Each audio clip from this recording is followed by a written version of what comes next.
Tonight, we follow one life from its beginning to its end. Not a famous battle. Not a single crowded day. One full life, from limestone halls lit with southern sun to an abbey on the Loire where the river runs in every season, and the painted stone faces of the dead keep their quiet in the nave. Picture the smell first. Old stone warmed by a long summer, beeswax candles somewhere in the next room, the faint sweetness of river air drifting up through the windows of a palace on a hill. The year is somewhere near 1122, and a child has just been born in the duchy of Aquitaine. Her father is a duke. Her grandfather was the first man in France to write poetry in the language that ordinary people actually spoke. The world she is born into is warm and music-filled and rich, richer, in fact, than the kingdom of France lying to the north of it. By any measure she could form at the moment of her birth, she has been given a great deal. What she cannot know, lying in that limestone hall on the first morning of her existence, is how many worlds she will move through before the last. 2 husbands. 2 kingdoms. The Crusade Road through the dry heat of Anatolia in the summer of the 12th century. 16 years behind a castle wall on a Wiltshire hill while the wind worked at the stonework and the seasons came and went across the chalk plain below. A winter crossing of the Pyrenees at 78 years old on horseback, in January, going to collect a granddaughter for a political marriage that no one else could arrange as well as she could. And, at the end of all of it, an abbey by the Loire, and the particular quiet of a woman who has outlasted nearly everyone she loved and is reading in the last of the light. We are going to move through all of it with her. Slowly, one chapter at a time, through more than 80 years of the medieval world. There is no hurry here. The stone holds the warmth of the day. The river is still running below the hill. Let the long life carry you gently toward rest. You are standing in the great hall of the ducal palace at Poitiers, and the light coming through the high windows is the kind of light that belongs only to the south of France. Warm. Horizontal in the morning. Falling across carved Romanesque stone the colour of cream. The arches of the hall are rounded in the southern style, their surfaces worked with vine scroll and foliage, the stone worn smooth at the places where hands have rested on it for generations. The floor is covered in rushes, changed recently enough that the lavender and meadowsweet strewn among them still release something green and sharp when you cross the room. Not the stale smell of winter rushes, but the living smell of a hall that has been tended through the season. At the far end of the room, servants are moving through the doorway to the kitchen yard. From somewhere below the palace hill, where the Vienne and the Claine meet below the city, comes the faint, continuous sound of water. This is Poitiers, one of the great cities of the south of France, and this is the palace where Eleanor of Aquitaine spends the first years of her life. You are standing in the world she will carry inside her for the rest of it. The Duchy of Aquitaine stretches in every direction from this hall. It runs from the Loire Valley in the north to the Pyrenees in the south, from the highlands of the Auvergne in the east to the Atlantic coast in the west. Wine country, river country, warm limestone country worked over centuries by the same hands in the same valleys.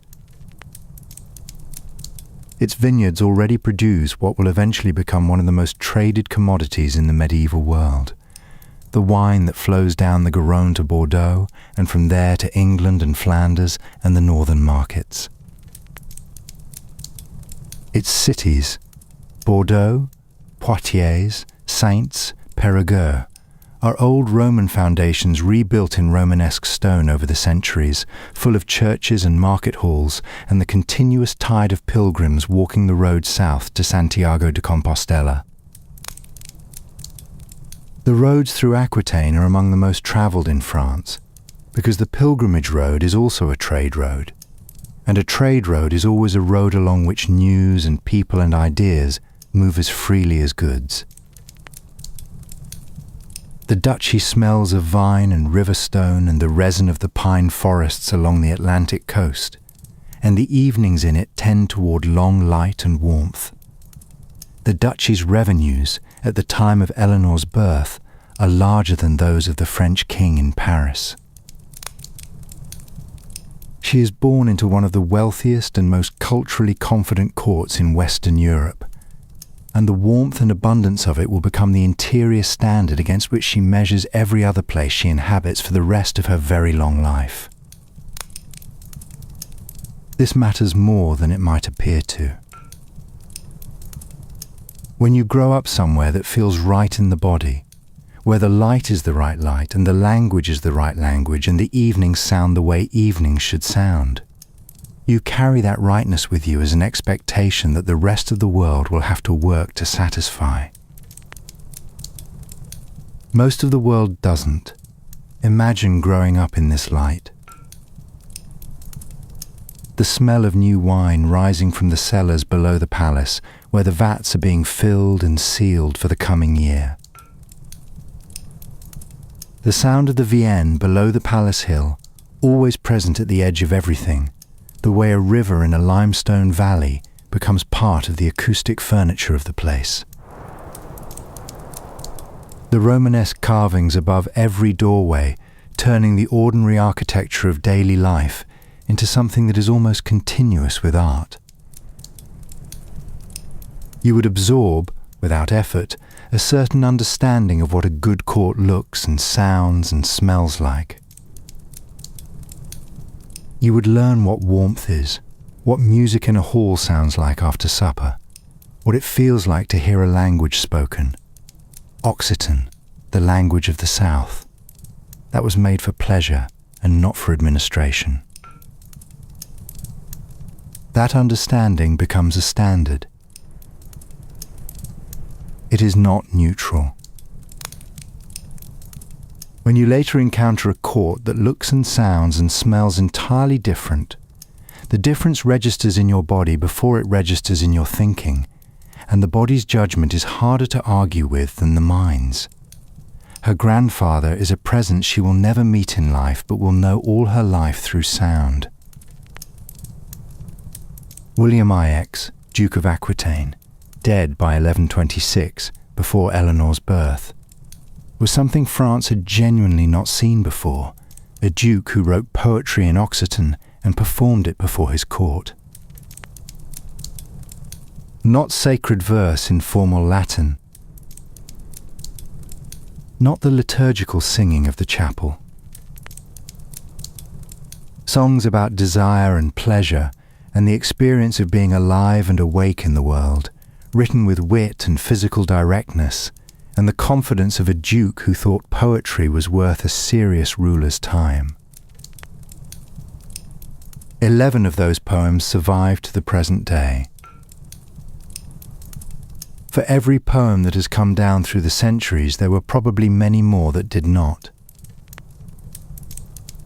The troubadours who gather in the courtyard below the palace, rehearsing on summer mornings in the shade of the arches while the household goes about its work, are continuing what William Ix began. Eleanor grows up in the cultural echo of a grandfather she never knew, and that echo is not background noise.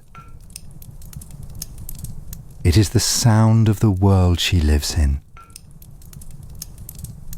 Poetry in this court is the language in which serious adults think about serious things, not an entertainment imported from somewhere else. Her education is in keeping with all of this. She learns Latin, which in the 12th century places her above most people of any rank. She learns mathematics, the practical kind, the kind needed to govern a great estate, reading the accounts of vineyards and toll roads and city markets, understanding where the duchy's revenues come from and where they go, working out the relationship between income and expenditure across a domain the size of a small kingdom. She studies history and literature and music, and she studies them with the attention of someone for whom this is preparation for a real life, not an accomplishment assembled for display. By the standards of 12th century France for a girl of any rank, this is the curriculum of an heir. By today's standards, it would be called simply a decent education, no more unusual than what any capable child receives.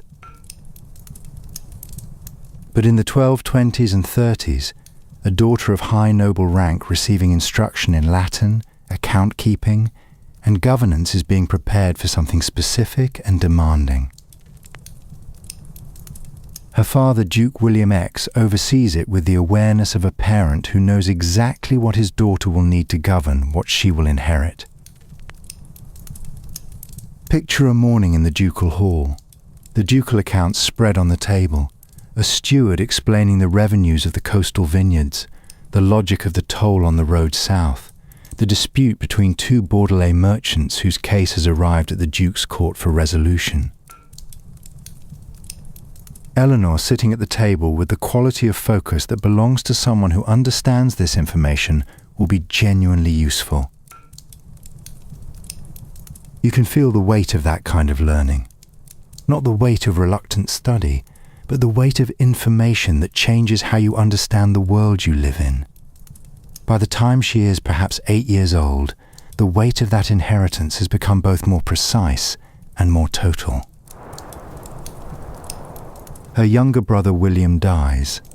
The specific date is uncertain, somewhere around 1130, and with him goes the last human buffer between Eleanor and the full succession. She is now sole heir to Aquitaine in its entirety, and everyone who needs to know knows it before the end of the week the news travels. Every great lord in France, in England, in the lands of the German king, understands what that means. Whoever marries her marries the duchy. The political arithmetic is not complicated. A duchess with no brothers, governing the richest duchy in France. This is a fact that arranges itself immediately into calculations in every court that hears it. You can imagine what it felt like, being 8 years old and the most important piece on the board. The tutors begin to look at her with a slightly more sustained attention. The visitors to the court glance at her and then carefully away, with the glance of people who are calculating something they would prefer not to be seen calculating. Conversations stop at a different point when she enters a room. She cannot have been unaware of any of this. Children who grow up in great courts learn to read rooms the way other children learn to read words. By immersion, by necessity, by understanding from an early age that the room's emotional weather is information that matters. The years between 1130 and 1137 pass in the ordinary texture of a great ducal household. Troubadours fill the hall most evenings. Men from across the south who have been at the courts of Toulouse and Barcelona and the small cities of Languedoc and Provence, carrying verse and melody and the southern sensibility that makes the Aquitanian world distinct from the more cautious courts of the north. The dinner at the high table is served with white bread and wine of the region. Bordeaux wine, the wine of her own vineyards. The fire in the great hearth throws light across the Romanesque arches. The shadows move on the wall in the slow, comfortable rhythm of a hall that is warm and well fed and at peace for the evening. Eleanor sits somewhere in this scene as she grows from 8 toward 15, attending and absorbing and learning what a good evening in a great house sounds like. She learns it so thoroughly that it becomes the interior standard against which all other evenings will eventually be measured, and most will be found wanting. From the palace hill, the duchy stretches in every direction into the warm southern haze. She knows these roads. She knows the smell of Bordeaux harbour in summer, the particular mix of river salt and wine barrels and the pitch on the boats.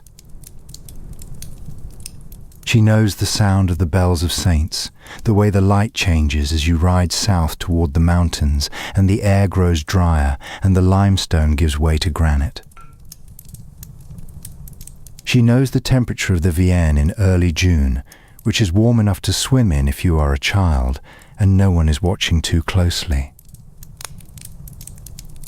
This is the geography of childhood, which is the geography of the self, not the map of a territory, but the physical landscape of the formation that made you.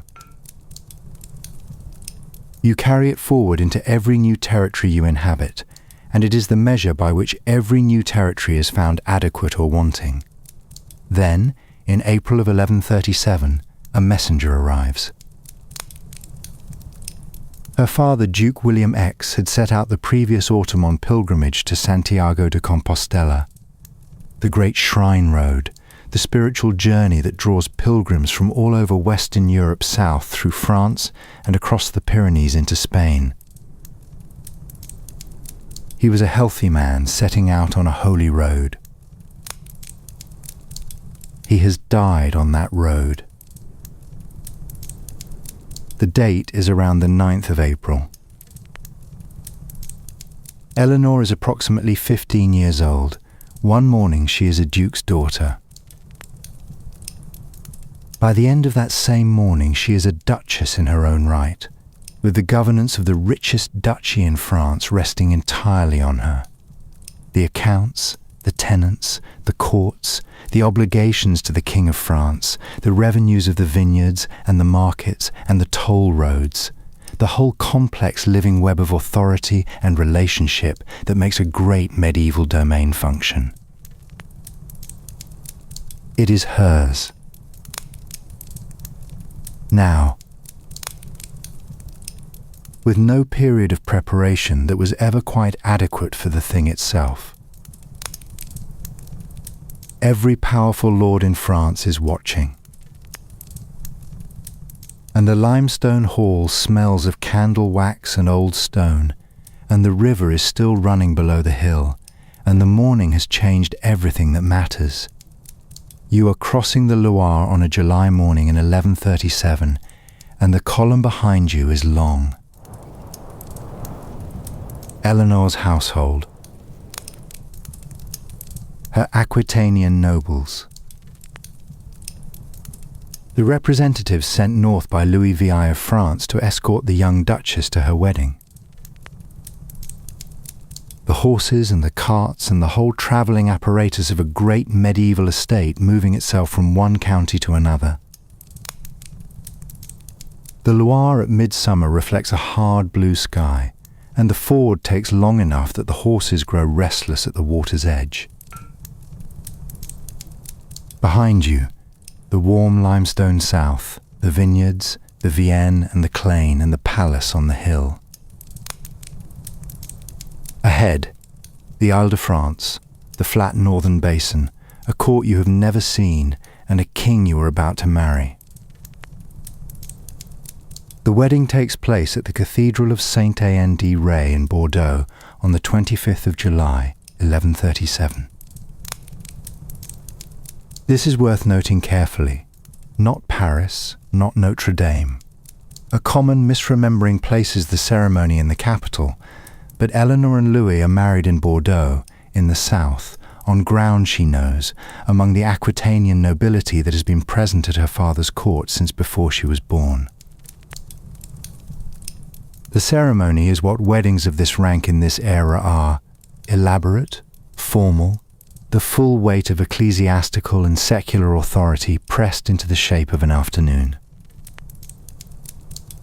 Vestments and incense and the long Latin of the marriage liturgy, the ceremonial exchange, the witnesses in their proper order. Afterwards, feasting. Music. The Occitan songs she grew up with, played in a cathedral city that smells of wine and river, stone and summer. Then the column forms again and they ride north.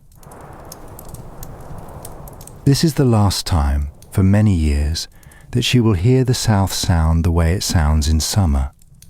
The particular warmth of the evenings, the quality of the language in the streets. Then the news arrives on the road. Louis VI, Louis the Fat, the King of France, is dead. He died on the 1st of August.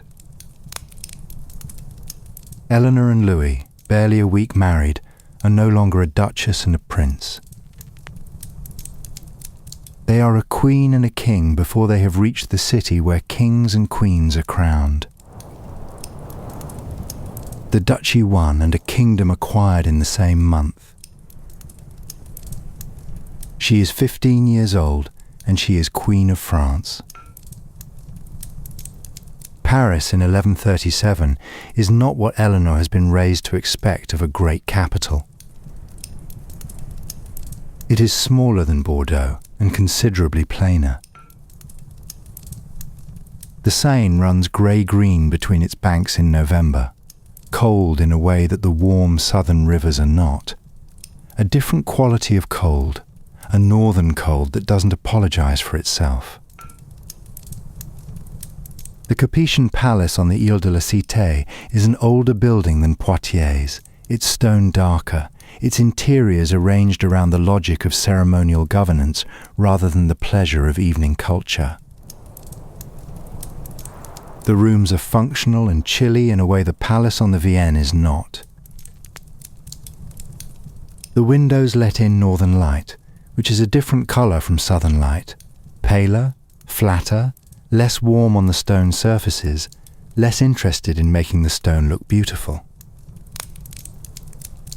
You would notice all of this in your body before you noticed it in your thinking. The smell of incense replacing the outdoor sweetness of the south. The sound of Latin liturgy echoing in the palace chapel where the Poitiers hall had voices in Occitan.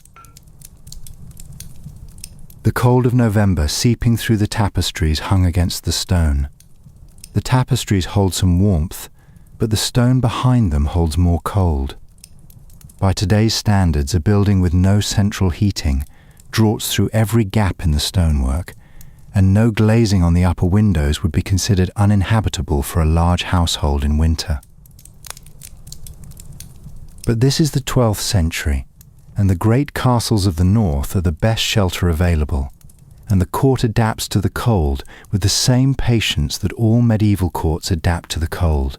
More fires, more tapestries, more layers of wool, and the acceptance that warmth is something you maintain rather than something that arrives on its own. Picture yourself in the royal hall on a November evening in Paris. The fire lit, the tapestries heavy on the walls, the candles placing their small circles of light on the company. The warmth is real, but it is carefully assembled, requiring constant maintenance. In Poitiers, the warmth arrived on its own from the direction of the sun. Here it must be manufactured, kept going with effort, and it retreats the moment the effort stops. There is something in this that tells you, in your body, before it tells you in your mind, that you are in a different country entirely. Louis VIA is a genuinely pious man, and the Capetian court takes its entire character from him. He had been intended for the church before his elder brother's death opened the succession. Something of that original formation stayed with him in ways he was never quite aware of. He fasts regularly and means it. He reads scripture with the attention of someone who believes what he is reading. He wears rough wool where silk would be the obvious choice for a king who wants to signal wealth and authority. The choice is not false modesty. It is genuine preference, which makes it harder to argue with. Bernard of Clairvaux, founder of the Cistercian reform movement, the most powerful churchman in France, a man of extraordinary personal force and genuine ascetic vision, moves in and out of the court's orbit throughout Eleanor's years in Paris. His presence shapes everything it touches. The court is ecclesiastical in its seriousness, careful about appearances, not warm to the kind of cultural richness Eleanor brings north as part of herself. She is the South brought into the North's court, and the North's court looks at her with the particular combination of admiration and unease that the South tends to produce in the North. There is no open conflict. There is not a dramatic moment of incompatibility. The collision between Eleanor's formation and the Capetian court is not a single event, but a slow and interior process, the way two different temperatures of water, poured into the same vessel, settle into distinct layers rather than mixing. She is competent and intelligent and politically aware, and none of that closes the distance. The court she governs in is not the court she was raised in. She discharges her queenly functions with the competence she was trained to bring to everything. She issues charters. She receives petitioners. She sits in the secondary position that the Capetian court assigns to its queen, correctly positioned in the grammar of Capetian power, visible but secondary, present but not determining. The forms are observed. The role is performed. Bernard of Clairvaux's reservation about Eleanor is the specific, watchful disapproval of a man of severe spiritual vision observing a woman of considerable worldly intelligence, the sense that she is insufficiently attentive to the things he thinks most worth attending to, and that the things she is attentive to, music, verse, the pleasures of a good evening in a warm hall, are distractions from the life of the spirit. He does not say this to Eleanor directly, so far as the records show. He doesn't need to. A court always knows what its most powerful churchman thinks and shapes itself accordingly. Two daughters are born in the years of the French marriage, Marie in 1145, Alex in 1151. Two daughters. No son. In the 12th century calculus of dynastic politics, this is not a small matter. The pressure accumulates across the decade, never spoken in the official registers of the Capetian court, but audible in the way unspoken things are always audible. In the silences at official occasions, in the particular attention paid to Eleanor's pregnancies, in the way conversations move one way when she is present and another way when she is not. She is aware of it. She has been reading rooms since she was 8 years old and the most coveted heir in France. The dynastic anxiety is simply the current form of that pressure, somewhat larger and considerably less comfortable than the version she managed as a child in Poitiers. The years at the Capetian court have a texture she will carry forward as a contrasting memory. The Seine cold in November. The palace rooms warmed by heavy tapestries hung against the stone, which hold some warmth but not quite enough.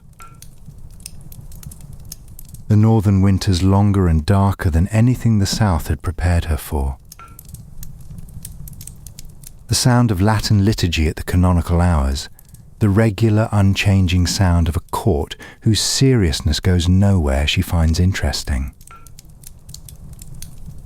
She carries the south inside her like something preserved in stone, unchanged, waiting, present in every moment of the north like a second climate running beneath the first.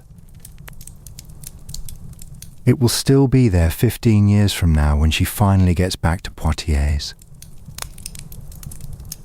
It will still be there 40 years from now when she is building a court that sounds and smells the way she always knew a court should sound and smell. In the meantime, there is the daily management of a great marriage. The Capetian court moves between its residences, Paris, Étampes, Bourges, Orleans, in the regular circuit of medieval royal governance. You follow the court.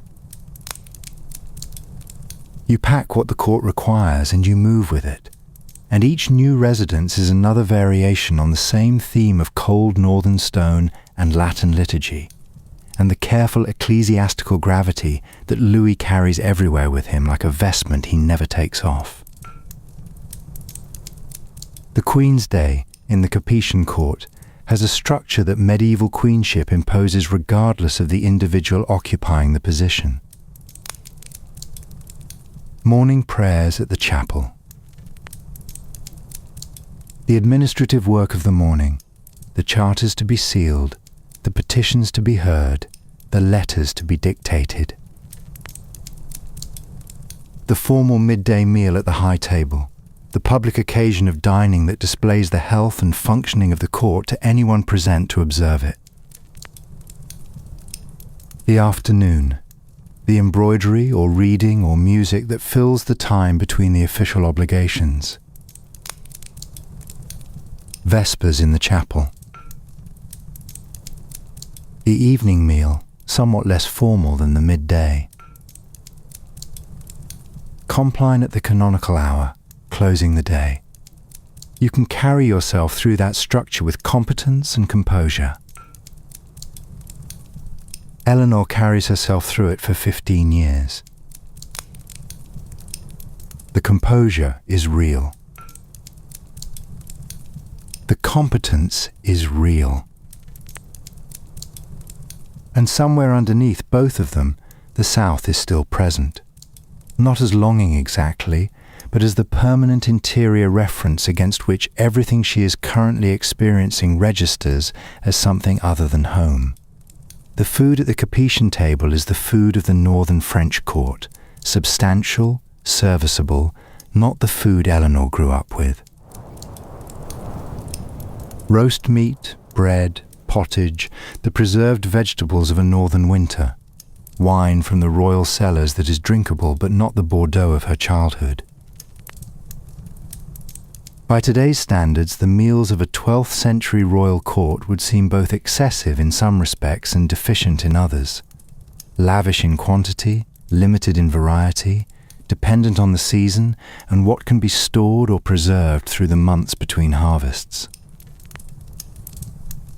You eat what is available, and what is available in a northern winter is what it has always been. The stores, the salted things, the preserved things, the grain. The southern delegations that visit the Capetian court bring with them, briefly, the smells and sounds of the world Eleanor was born into. An embassy from Toulouse, arriving in summer, carrying the particular quality of the south in the horses and the dust on the riders' cloaks. A troubadour passing through, rarer here than at Poitiers, but not unknown, performing in the hall for an evening before moving on. These are the moments she notices, if the records are any guide. She is always attentive to what is present that should not be there, and to what is absent that should. The children she bears in the French marriage are educated in Paris, raised in the northern court, shaped by it as she was not. Marie in particular will carry what she absorbed from her mother's formation and from her own education, and will eventually become, at her court of Champagne, the patron of Chrétien de Troyes and one of the most culturally significant women of the 12th century. The formation passes through Eleanor and forward, as formations do. At Vézelay, on the 31st of March, 1147, Bernard of Clairvaux preaches the cross on a hillside outside the great basilica because the basilica cannot hold the crowd that has come to hear him. Picture the hillside on a cold March morning. The breath of several thousand people rising in small clouds against a sky still pale with winter. Bernard's voice carrying across the slope with the authority of a preacher who has been at this for decades and knows exactly how to make his voice reach the back of a crowd and be heard there as clearly as at the front. The Second Crusade is the reason for the gathering. Edessa has fallen to Zengi, the Christian presence in the east is threatened, and the call has gone out to the knighthood of France to take the cross and go east. Bernard preaches with everything he has.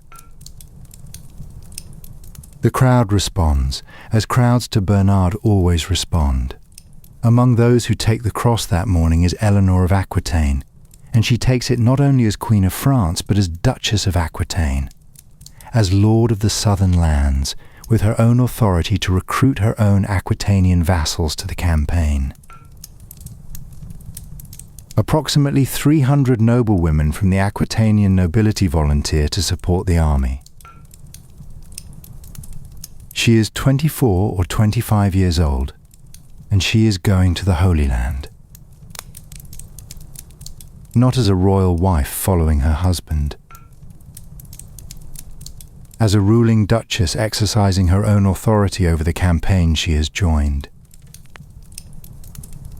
The practical reality of a crusading march is something that no amount of preaching can prepare you for in advance, and the evidence is that it surprises even those who have thought about it carefully. The army assembles at St. Denis in June. 25,000 to 50,000 people, depending on the source. Scholars are honest about the uncertainty in the numbers. Soldiers, knights on destriers and coursers, servants, pilgrims, women of high rank with their households and equipment, the ecclesiastical contingent, supply officers, farriers, surgeons, cooks, the whole immense travelling apparatus of a medieval army on a very long road. They move by the Rhine, crossing at Worms, south along the Danube, at the pace of the slowest element of the column. That pace is never fast. The road is the road, mud where it rains, dust where it doesn't, the wheels of the baggage carts cutting ruts that fill with water and drain slowly through the roadside grass. A horse that loses a shoe on the wrong stretch of road is a problem with no immediate solution. A cart axle that breaks on the descent into a Balkan valley requires half a day's work before the column can move again. By modern standards, there is no logistical supply chain adjustable by email or spreadsheet, no central depot dispatching provisions on request. You eat what you can purchase or requisition from the local country, and the local country, as the column moves deeper into the Balkans and toward Byzantine territory, is not always willing or able to supply an army the size of a small city. You plan, and then you plan again when the first plan meets the road. Eleanor's household moves with the column as a self-contained travelling court.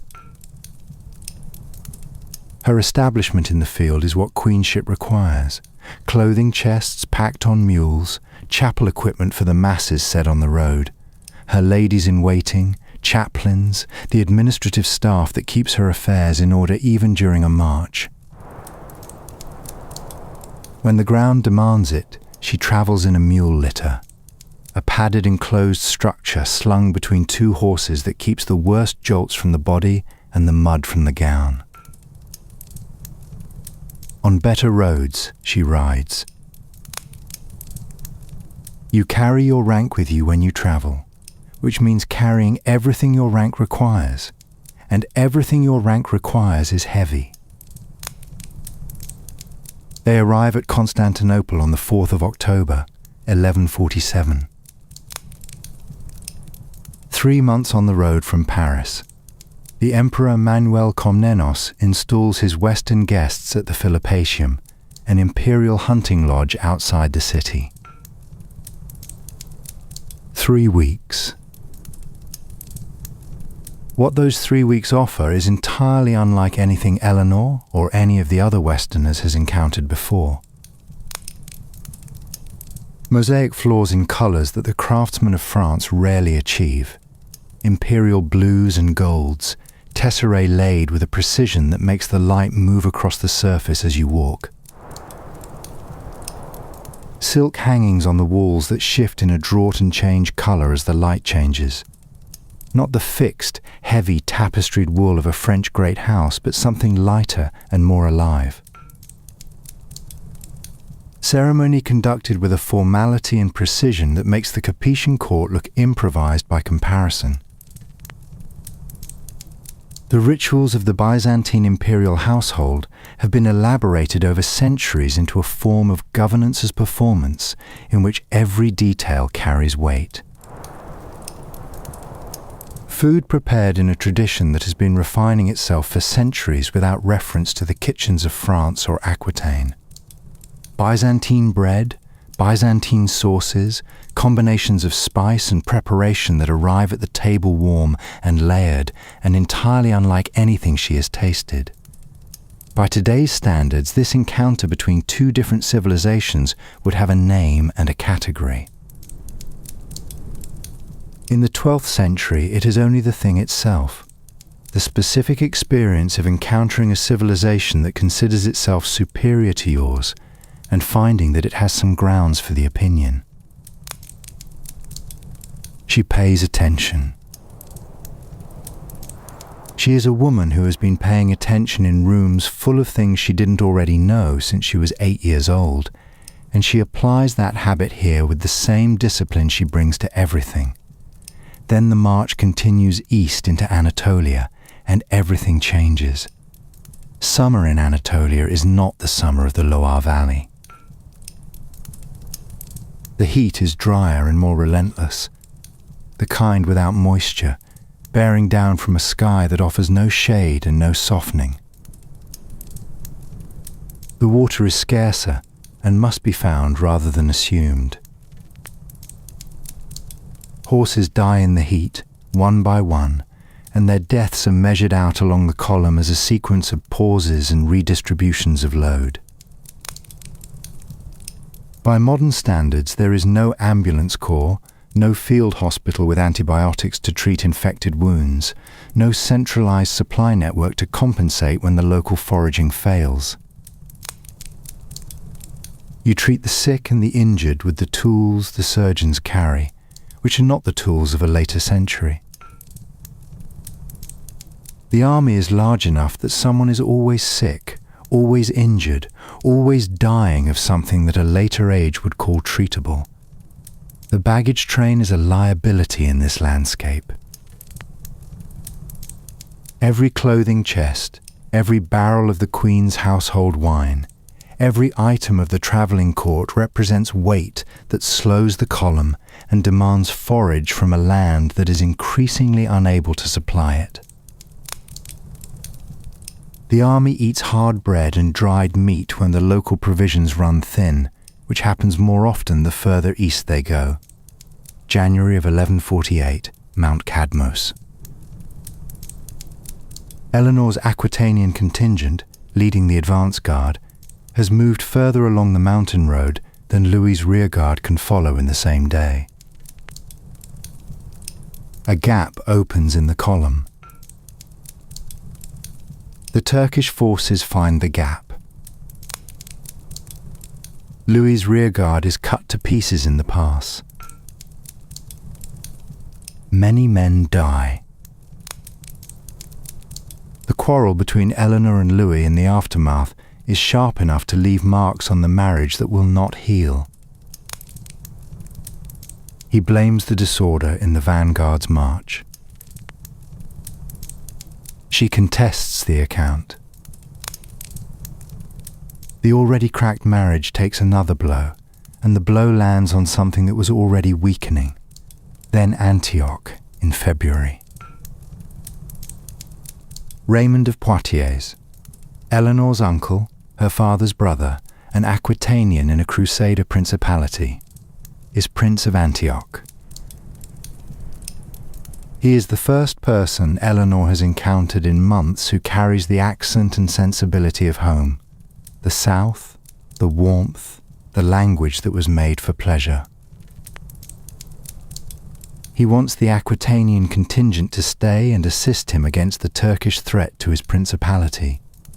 Picture what Antioch means after 8 months of march. You are tired in the specific way that a long campaign makes you tired. Not the tiredness of a single difficult day, but the accumulated tiredness of hundreds of them, the compound interest of weeks without adequate sleep or food, the tiredness of worry and quarrel, and the knowledge that the things you are doing are not going well. And then a place that smells like somewhere you belong, where the language in the market and on the street is the language you grew up with, where a man who is family invites you to stay. She wants to stay, to help, to be somewhere the air feels right after months of march and quarrel and camp. Louis refuses and forcibly removes her from Antioch against her stated will. The public scene that follows damages something that will not be repaired. The crusade achieves almost nothing of what it set out to achieve. The siege of Damascus fails. The army turns back. Eleanor and Louis sail from Acre on separate ships, caught in a storm at sea, separated for weeks, both eventually making their way to Sicily and then north to Italy and a meeting with Pope Eugenius III at Tusculum near Rome. The sea voyage home deserves a moment. A Mediterranean storm in this period is not the managed inconvenience of a delayed modern crossing. It is a wooden hull in water that wants to overturn it, the sail reduced to almost nothing, the crew working the ship by strength and experience and the hope that the hull holds. Eleanor's ship is separated from Louis's during the storm and driven off course, eventually reaching Sicily after weeks at sea that the record does not detail, but that the imagination can fill readily enough. The smell of the hold, the cold of the spray, the complete absence of any control over where the ship is going or when it will arrive. She has survived worse by this point in her life. She survives this too. By the time they arrive at Tusculum, the marriage is already a thing being maintained from the outside, its substance long since departed. The crusade has provided not spiritual renewal, but a very long journey in difficult conditions with the wrong person.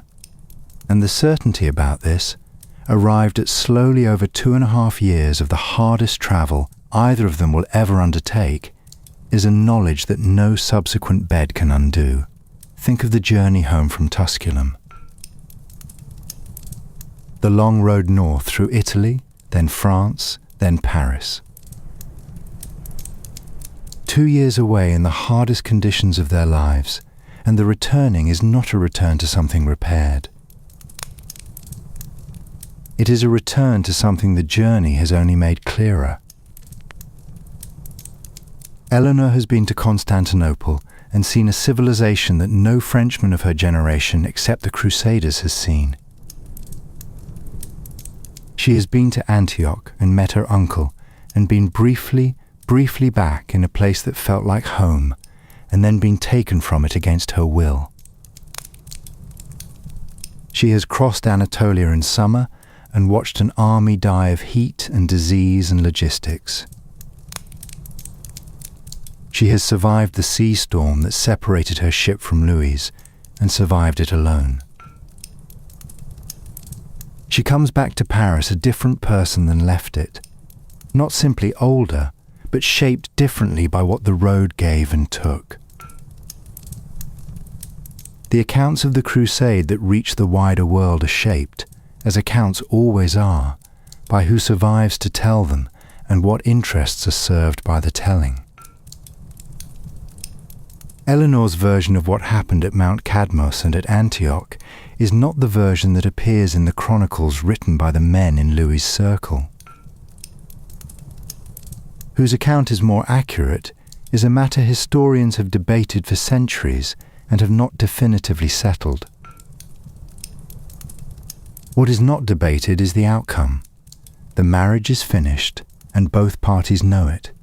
You can sit with that image of the two of them riding north through Italy in the spring of 1149. The crusade behind them, the formal return to France ahead, the great question of the marriage settled in everything but its legal status.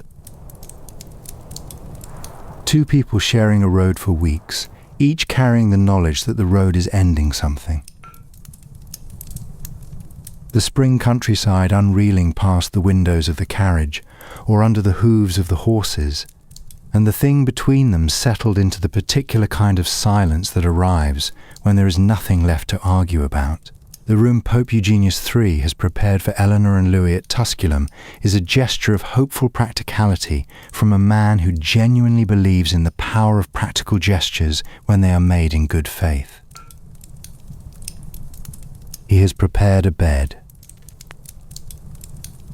The idea is that proximity, shared space, the physical nearness of two people who are still legally married, might accomplish what ecclesiastical reasoning and diplomatic effort have not. The Pope believes in the sacrament of marriage with the full conviction of a man who has built his life on what he believes, and what the sacrament requires is that this marriage continue. So he prepares the bed and makes the gesture and waits for the rest to follow. You can sit in the quietness of that Tusculum room and understand without anyone saying a word that the gesture is not going to work. Something has settled in Eleanor by now that a well-prepared bed cannot move. The marriage has been wrong for a long time. Wrong in the specific way of something that was not quite right from the beginning, and has been compensated for so long that the compensation has become the normal condition. Picture the quality of silence in that Tusculum room, the silence of two people who have nothing more to say to each other, in a room arranged by someone who still believes something could be said. The candle burning. The night outside. The Pope's well-intentioned bed. The complete knowledge, on both sides, that the gesture has arrived too late for the thing it was meant to save. Louis is not a bad man. He is pious and earnest and genuinely committed to what he understands as his duty. But Eleanor grew up in a world where seriousness wore silk and sang in the evenings and argued about poetry over wine. And she has spent 15 years in a world where seriousness wears rough wool and reads scripture and keeps silence before Bernard of Clairvaux. They are not the same kind of serious. They never were. The journey back to France continues. In 1151, at the French royal court, Eleanor meets Henry. He is 18 or 19 years old, Count of Anjou and Duke of Normandy, not yet King of England, but already carrying himself like a man who knows the direction he is going. He is compact and strong, and he moves through a room with a quality of presence, entirely engaged with what he is doing, entirely occupied by where he is. He talks quickly and thinks quickly, and the two are not always sequential. He is interested in everything and patient with almost nothing. Eleanor, at 28 or 29, is a woman who has been to Constantinople and Antioch and has survived 15 years in the secondary register of a court that never quite suited her. She recognizes something in Henry that her formation has prepared her to recognize. The attraction is mutual and immediately political, which is the 12th century way of saying that two people see each other clearly and find what they see both pleasing and useful. There is no record of what passed between them in those first meetings. But the speed of what follows tells you what you need to know about the clarity of the recognition. The Council of Beaugency convenes on the 21st of March, 1152. 4 archbishops. Papal approval obtained beforehand. The formal machinery of ecclesiastical process assembled in a provincial council chamber to dissolve a marriage of 15 years. The ground is consanguinity. Eleanor and Louis are third cousins once removed, related in a degree the Church can declare problematic when there is reason to declare it. There is now reason. The daughters Marie and Alex are declared legitimate. Their custody goes to Louis. The lands Eleanor brought to the marriage, the entire duchy of Aquitaine, everything from the Loire to the Pyrenees, are restored to her in the same session. She leaves immediately. She is 30 or nearly 30, unattached, and she is the most eligible woman in France. Every powerful lord in France understands this in the same instant, and the understanding has a very specific quality, not contemplative, but action-oriented. On the road south toward Poitiers, riding at the pace urgency demands, she is nearly intercepted twice. First by Theobald V of Blois, who has concluded that the woman on the road carries the Duchy of Aquitaine in the legal fact of her person, and intends to acquire both by the most direct means, blocking the road and proposing marriage before she can decline.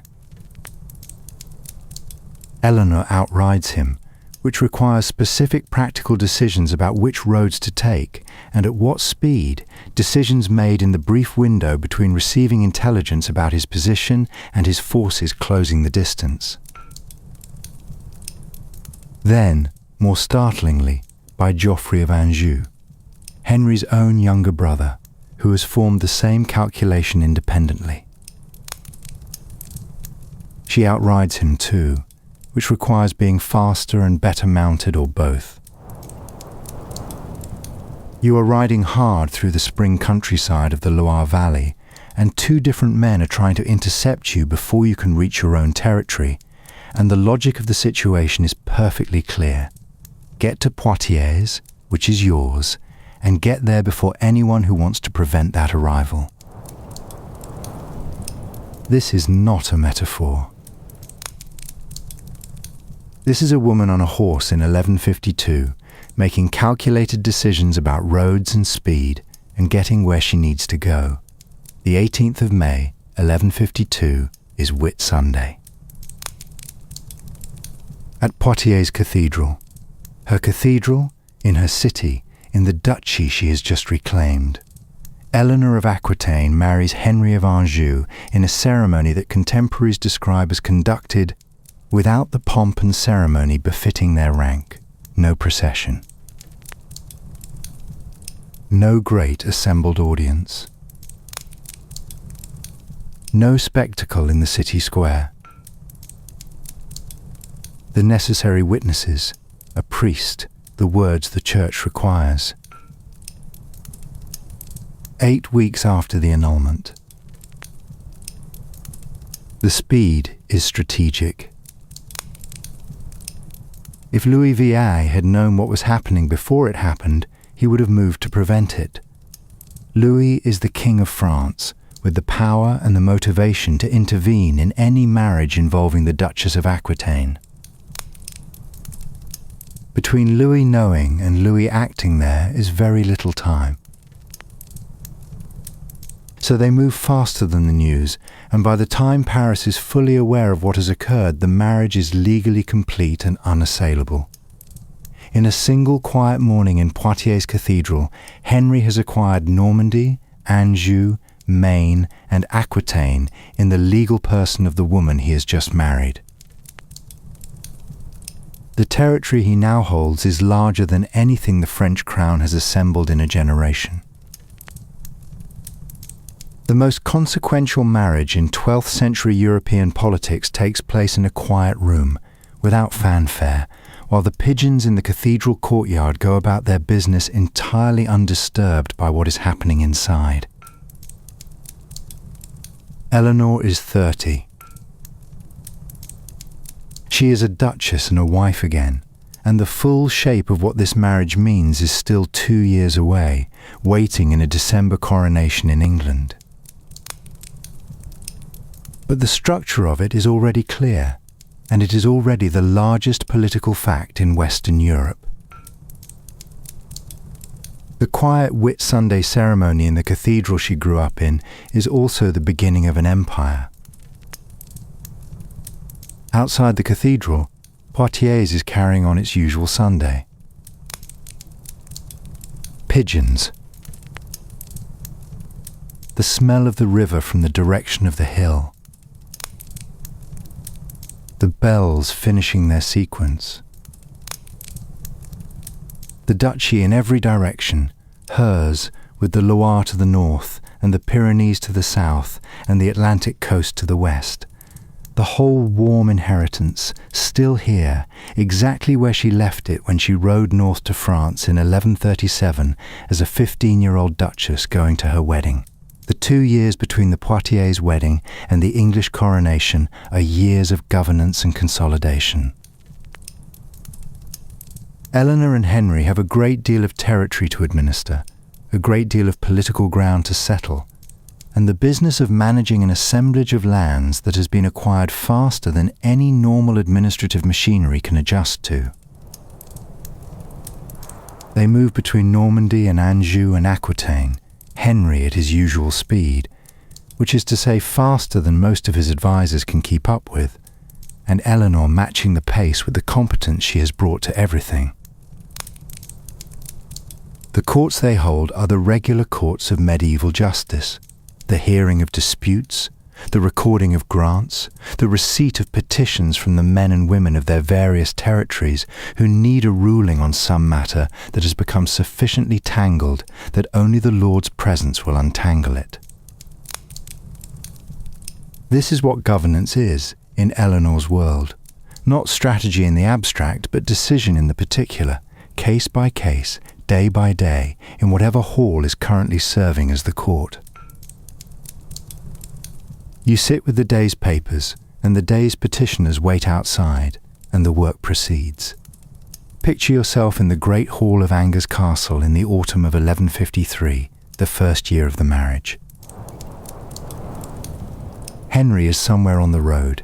He is almost always somewhere on the road. And Eleanor is here, conducting the business of governance in Anjou, which is now as much her duchy as his county. The hall is Angevin stone, darker than the Poitevin limestone she grew up with, but still stone in the southern tradition, substantial, old, arranged around the practical logic of a hall that must serve as court and dining room and sleeping quarters simultaneously. The fire is lit. The candles are on the table. The day's cases are waiting.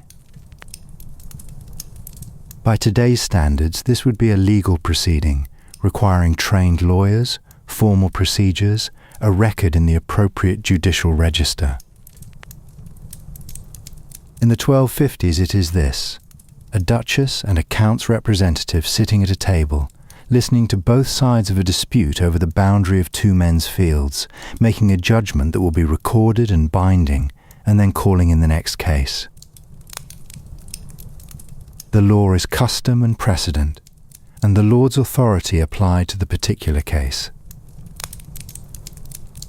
Eleanor has been studying this since she was 8 years old. She is good at it. The first child arrives in 1153, William, who will die before the coronation in England. The pregnancy is managed alongside the governance, the way all pregnancies in this period are managed by women of rank who cannot simply stop doing everything else because a child is coming. You continue. You make adjustments at the margin. The child arrives, is baptized, placed with a wet nurse, and the administrative rhythm resumes. Think of what the summer and autumn of 1152 look like from the inside. Eleanor is 30 years old, freshly remarried after 8 weeks of freedom. 8 weeks in which she outran 2 men trying to intercept her, organized a secret wedding, and arranged the political settlement that will define the next 50 years of European history, governing a duchy that has been somewhat neglected during the years she spent in France, and now managing the political implications of a marriage that has rearranged the power structure of Western Europe in ways that everyone is still adjusting to. Henry is on his side of the marriage, dealing with his own set of political pressures. They are together when the business of governance brings them together, and separate when it does not, which is often. This is what the great medieval marriages look like from the inside. Not a shared domestic life, but a shared political project, conducted mostly at a distance by 2 people capable of managing large amounts of responsibility independently. The Angevin territories in 1152 include Normandy, Anjou, Maine, and Aquitaine, which Henry holds as Duke of Normandy and Count of Anjou, and which Eleanor holds as Duchess of Aquitaine. Each of these territories has its own administrative apparatus, its own legal customs, its own noble class with its own particular loyalties and grievances and demands. Managing all of them simultaneously requires either constant movement or a reliable system of delegation. And in the 12th century, the delegation is always limited by the fact that the Lord's personal presence is the thing that makes the governance real. You have to show up. On the 19th of December, 1154, Eleanor of Aquitaine is crowned Queen of England at Westminster Abbey. She is approximately 32 years old. Henry is 21. England is, for both of them, at least their 3rd or 4th territory. They have been governing Normandy, Anjou, and Aquitaine since 1152, and the Angevin domain they have assembled strains the political geography of Western Europe to accommodate. Westminster in December is grey and cold in the way of the Thames Valley in winter. The light flat and low over the marshes, the great Abbey pale and enormous against a sky that offers no warmth. The ceremony is the full weight of English, ecclesiastical and secular authority in one long afternoon of Latin and candlelight, and incense rising into stone vaulting. Eleanor has been to more elaborate ceremonies. She has been to Constantinople. She has been crowned Queen of France. She carries herself through this one with the composure of a woman who has spent 17 years being the centre of rooms full of people watching her, and who has made her complete peace with being the person everyone in the room is watching. The crown is placed. The oath is administered. The Latin is spoken. You are Queen of England. The scale of the Angevin Empire in 1154 is extraordinary, even by the standards of the period. From the Scottish border to the Pyrenees. From the Welsh marches to the mountains of Oven. Governing a domain of this size requires constant movement, because medieval governance is not a matter of dispatching orders from a fixed administrative centre. It is a matter of the ruler being physically present, arriving in person, holding the courts, and receiving the oaths and sorting the disputes that have accumulated during each absence. In the 21st century, you would have a permanent civil service, a spreadsheet tracking obligations across provinces, an email system for rapid instruction. In the 12th century, none of these exist.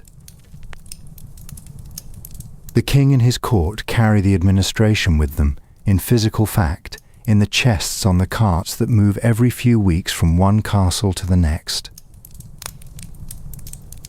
Every arrival at a new castle means unpacking the court and assembling it in new rooms, then packing it again when the circuit requires moving on. Eleanor's role in this machinery is administrative, in a way that needs stating plainly. She issues writs. She holds courts. She governs Aquitaine and Normandy and portions of England in Henry's absence, which is frequent. The charters that survive bearing her name are not decorative items in the historical record. They are the documentation of real administrative work, the legal and financial business of governing territories that span 2 languages and 3 climates. Picture the Queen's writing table on a winter morning in some English castle. The candle burning. The pile of documents requiring attention. The steward waiting with the morning's questions about the management of estates, the adjudication of a dispute between 2 Norman barons, the letter requiring response from the Archbishop of Rouen. She reads, she dictates, she decides. The governance is neither glamorous nor especially visible in the later historical record, which tends to notice drama. But governance is not drama. Governance is the patient daily management of the enormous and the ordinary simultaneously. The children arrive across the decade and a half after the coronation. 8 of them between roughly 1153 and 1167. William, who dies as an infant before the coronation. Henry, the young king. Richard. Geoffrey. Eleanor. Joan. John. Think of these years as having 2 rhythms running simultaneously and braided together. The political rhythm of the empire, the circuit of castles, the issuing of charters, the governance of a domain too large for a single person to hold without constant effort. And the physical rhythm of the body, pregnancy, the later months of it carried through the administrative work, childbirth, recovery, then pregnancy again. Noble women of Eleanor's rank use wet nurses for the feeding of infants, which reduces the physical demand somewhat. But the pattern is still the pattern of a body doing 2 things at once for more than a decade. She is governing while she is pregnant. She is recovering while she is administering. This is the texture of queenship in the 1150s and 60s, and it is the texture of Eleanor's life. Thomas Becket enters the court's orbit early in Henry's reign as the King's Chancellor, a man of brilliant intelligence and genuine loyalty to Henry's interests, who performs the administrative work of the early Angevin state with something approaching personal devotion.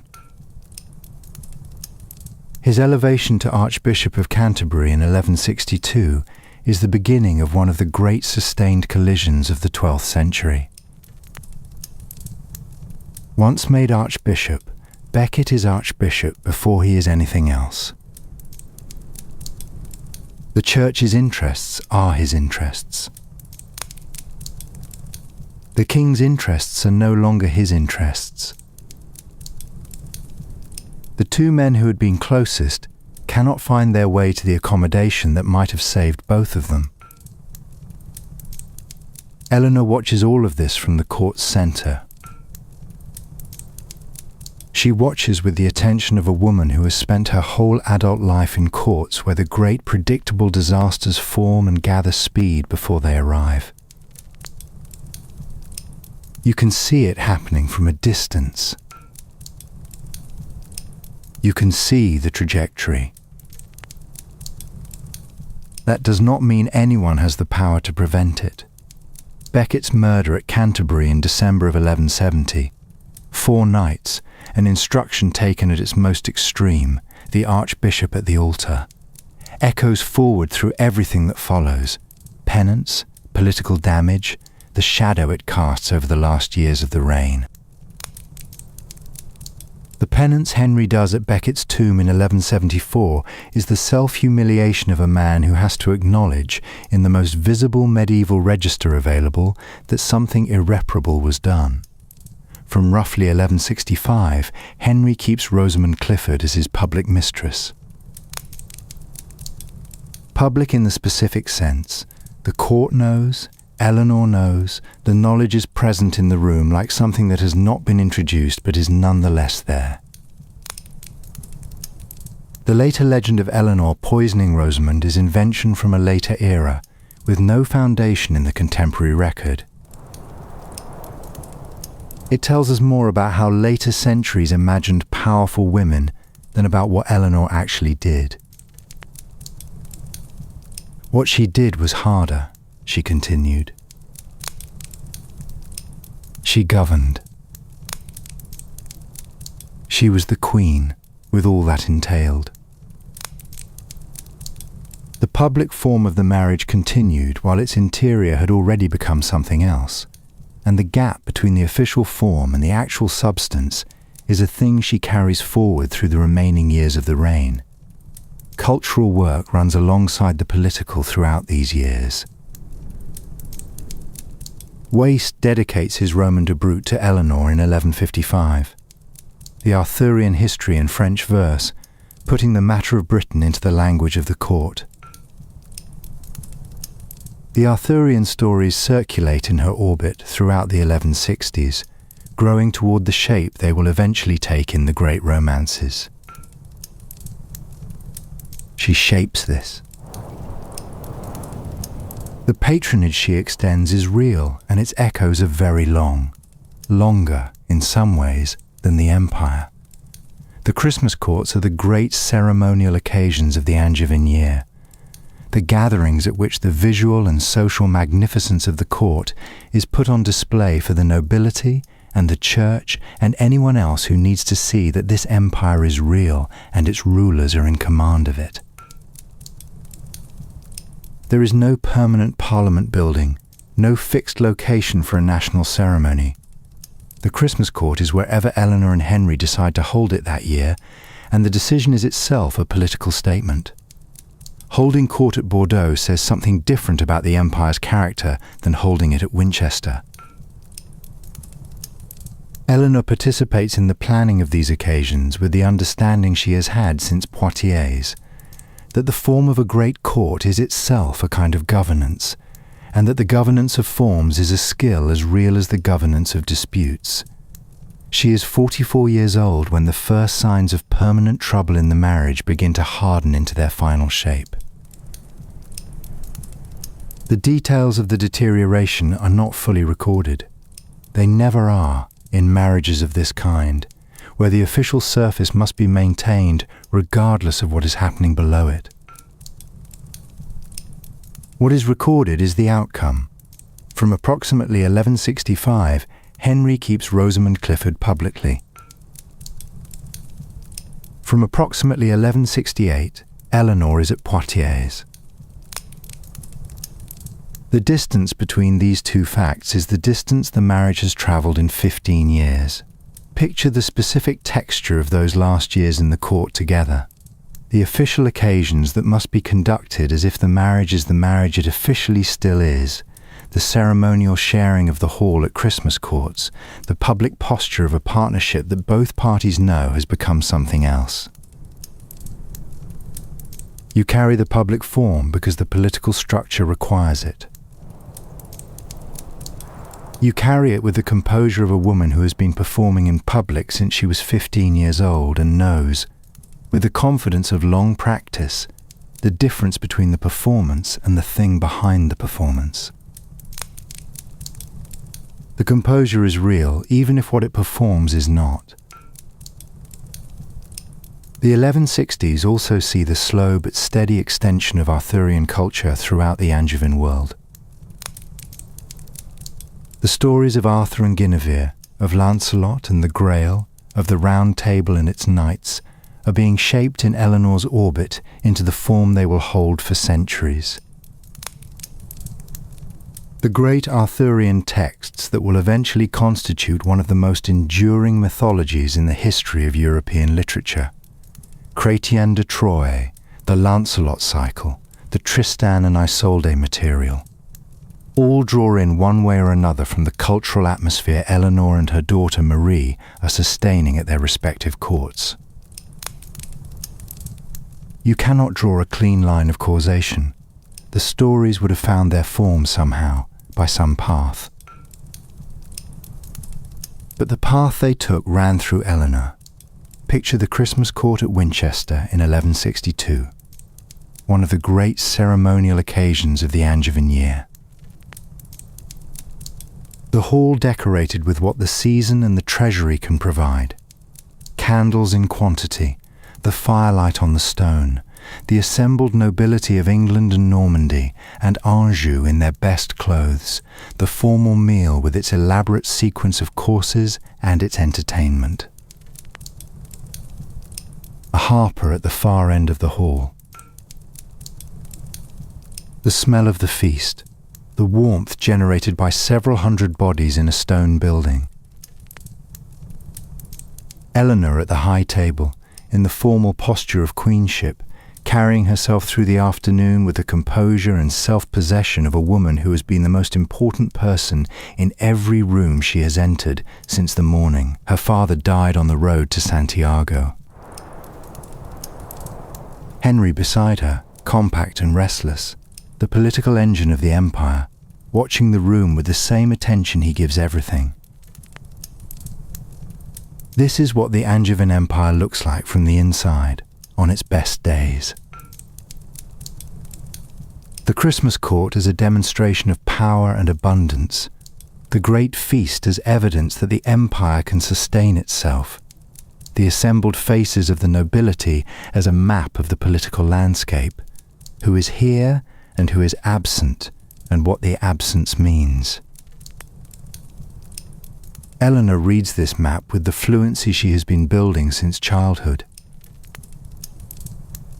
She knows which faces to note and which to watch.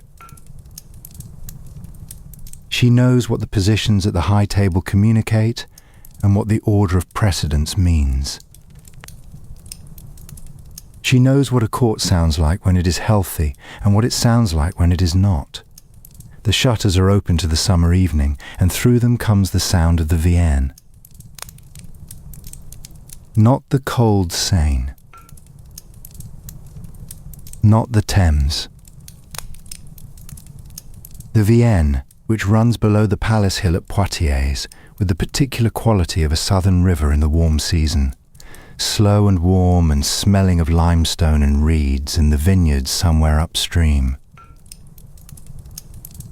Eleanor is back. Not visiting, not passing through on the Angevin circuit. Back, governing Aquitaine on behalf of her son Richard, her designated heir for the duchy, from the palace where she grew up and where the smell of the stone and the sound of the river have not changed since her childhood. The return to Poitiers is a return to something more than a place. It is a return to the interior standard she has carried for 30 years.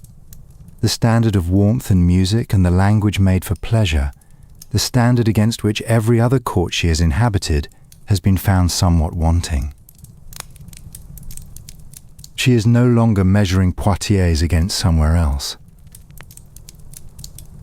She is here. The measuring is over. You can feel what that return means in the body if you imagine it clearly.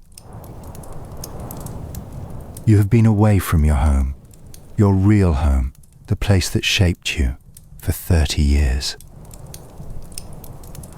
You have been Queen of France and Queen of England. You have been to Constantinople and Antioch. You have governed an empire the size of several modern countries. And now you are back. The Vienne is below the hill, exactly where it was when you were a child. The stone of the palace is the same warm limestone you grew up sleeping under. The light through the high windows in the morning is the light you grew up in. The south has been there all along, waiting for you to come home to it, and now you have. From about 1168, the relationship between Eleanor and Henry has moved past the point where functional governance in the same place is the ordinary condition. She is at Poitiers. He is wherever Henry is, Normandy, Anjou, England, somewhere in the constant motion that has characterized his rule for 20 years. The separation has a political dimension. Aquitaine needs governing, and she governs it well. It has another dimension that neither court is putting into formal words, but that both understand. She builds a court. This is the closest she comes, in the years between her first marriage and the long captivity ahead, to a life that is entirely and freely hers. She has been Queen of France and Queen of England, wife and mother and administrator and traveller, and in all those roles the shape of her days has been determined at least partly by what someone else needed. At Poitiers, in the years between roughly 1168 and 1173, she determines the shape herself.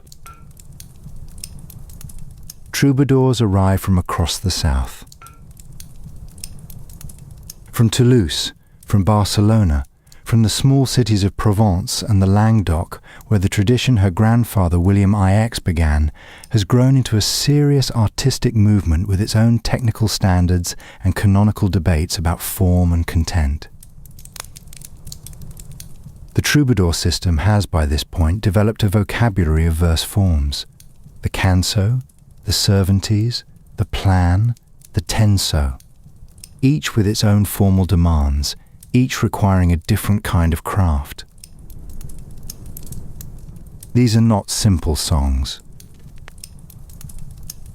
They are technically demanding compositions made by people who have spent years learning the forms. Bernard de Ventadour, one of the great voices of the century, whose songs have been sung in Eleanor's vicinity since her early years in France, composes verses about longing and unrequited desire, the beloved elevated above the lover who addresses her, desire made noble by its very impossibility. His songs survive.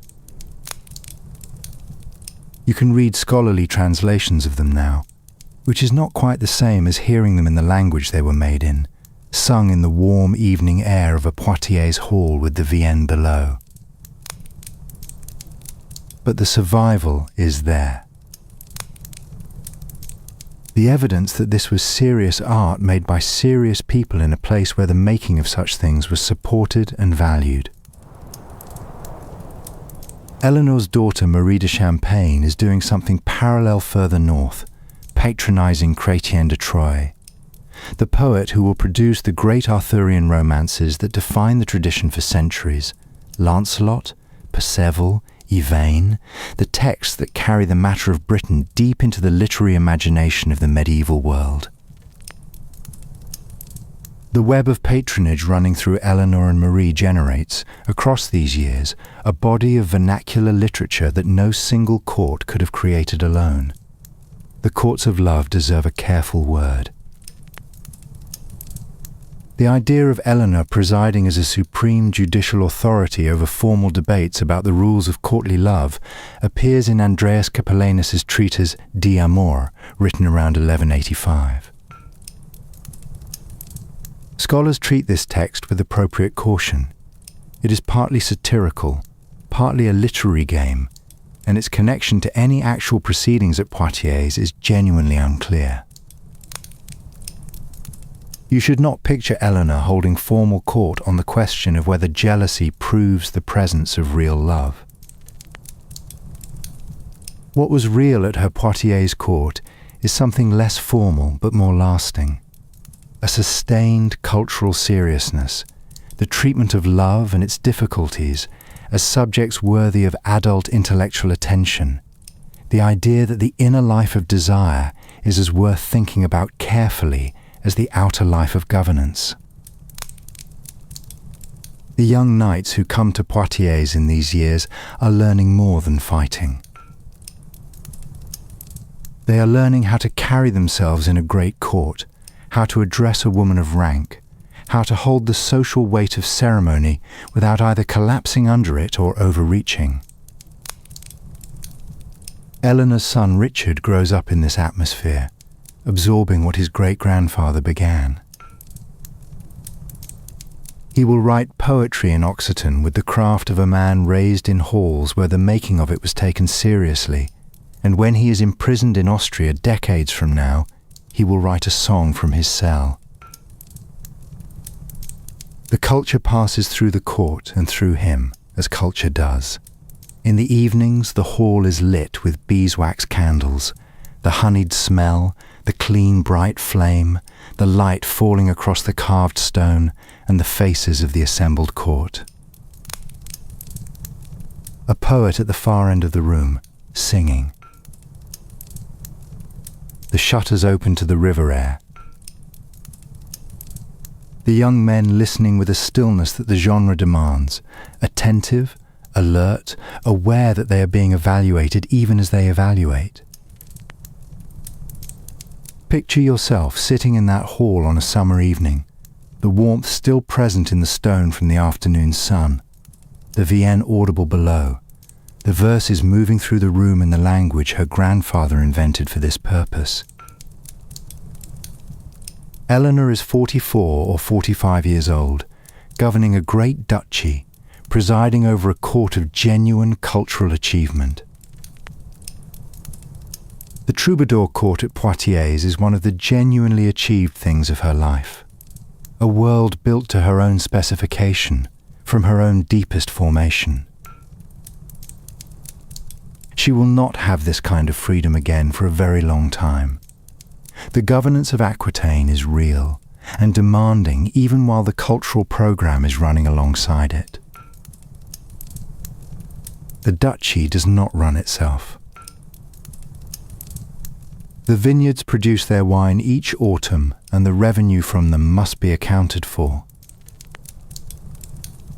The markets of Bordeaux and Poitiers and Saintes generate their tolls, and those tolls must be collected and recorded, and the disputes that arise around them adjudicated. The pilgrim road south to Santiago de Compostela runs through Aquitaine, and the hospices and waymarkers and safe passage arrangements along it require maintenance and oversight.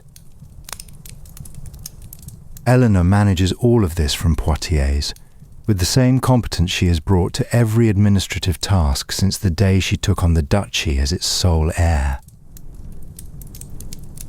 The court she is building is also a finishing school of a particular kind, though that phrase belongs to a later century. The young men who come to Poitiers as part of Richard's household, or the broader Aquitanian nobility, are learning the specific social arts that will define the culture of the next generation. How to speak in a great court. How to address a woman of rank without either grovelling or overreaching. How to listen to a troubadour's performance with the quality of attention it requires. The appreciation that demonstrates not passive enjoyment but actual comprehension of the craft. These are the formations that shape the European court culture of the next 2 centuries. They are being shaped here, in this hall, by this woman.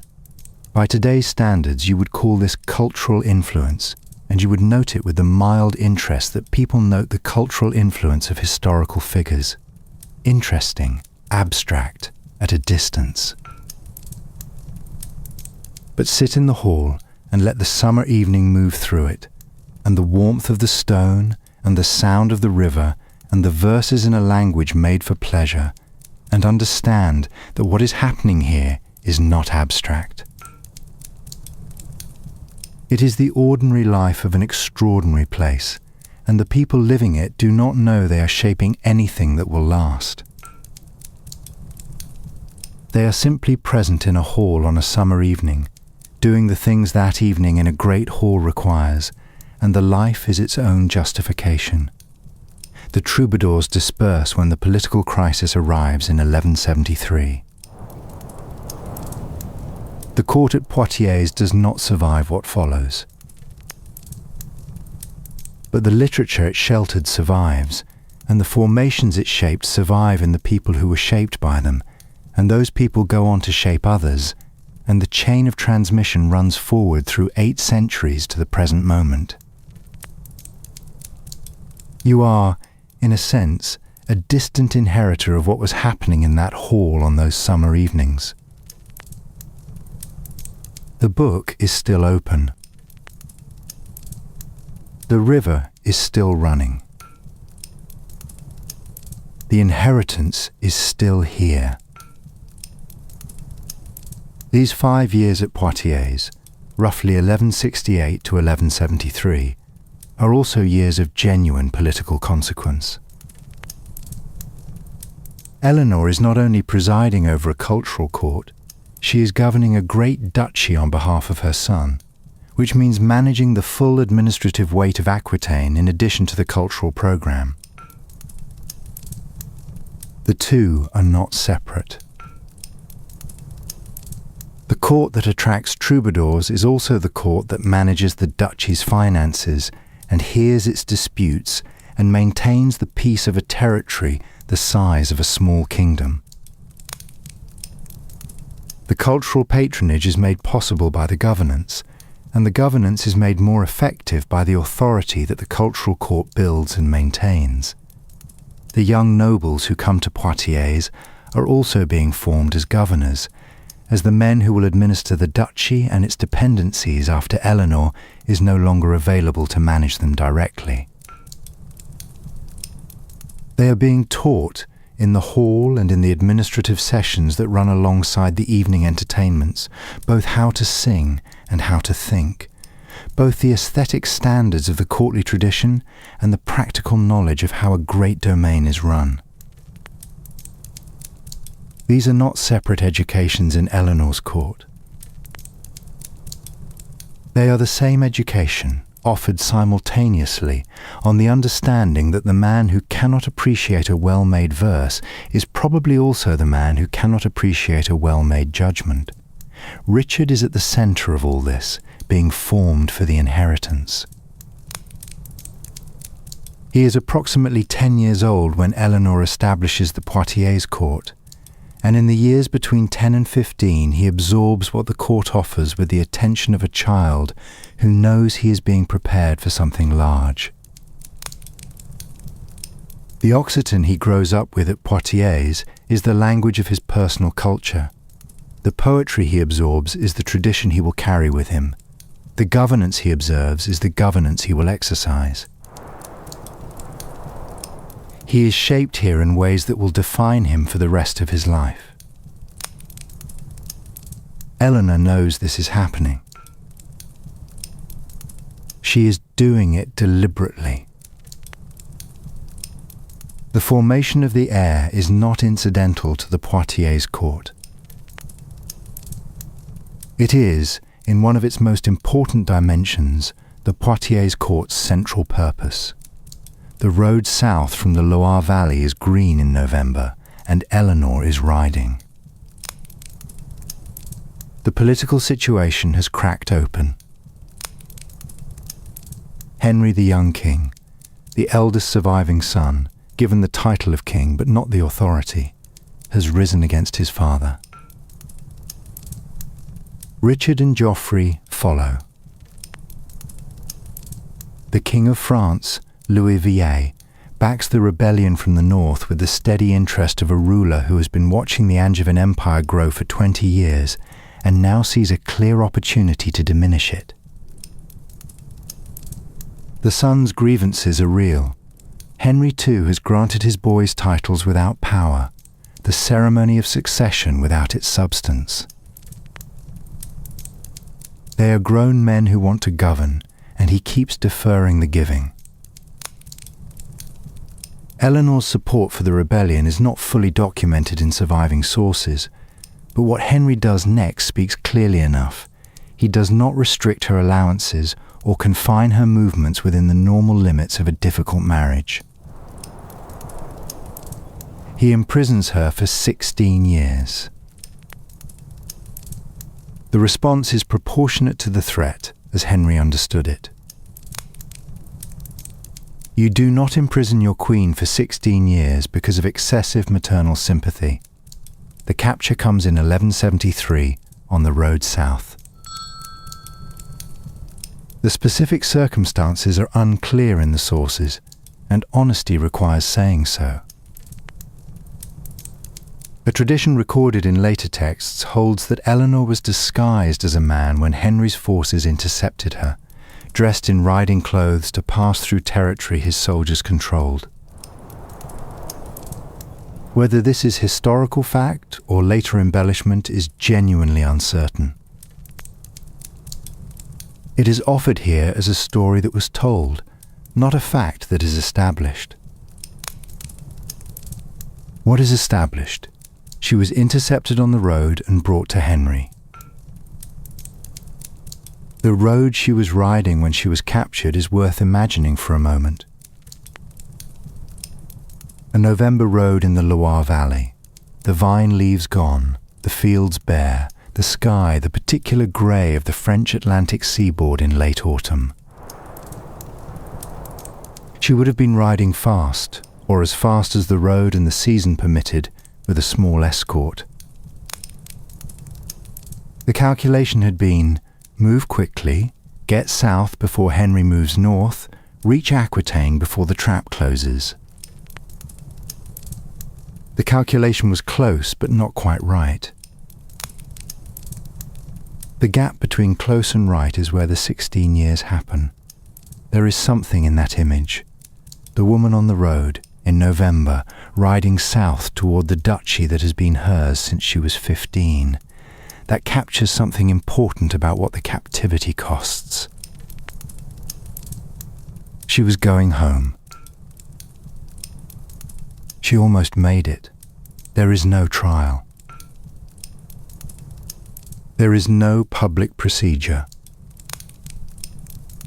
A queen cannot be divorced on any available grounds, and their children are too numerous and too valuable for any of the usual mechanisms to apply cleanly.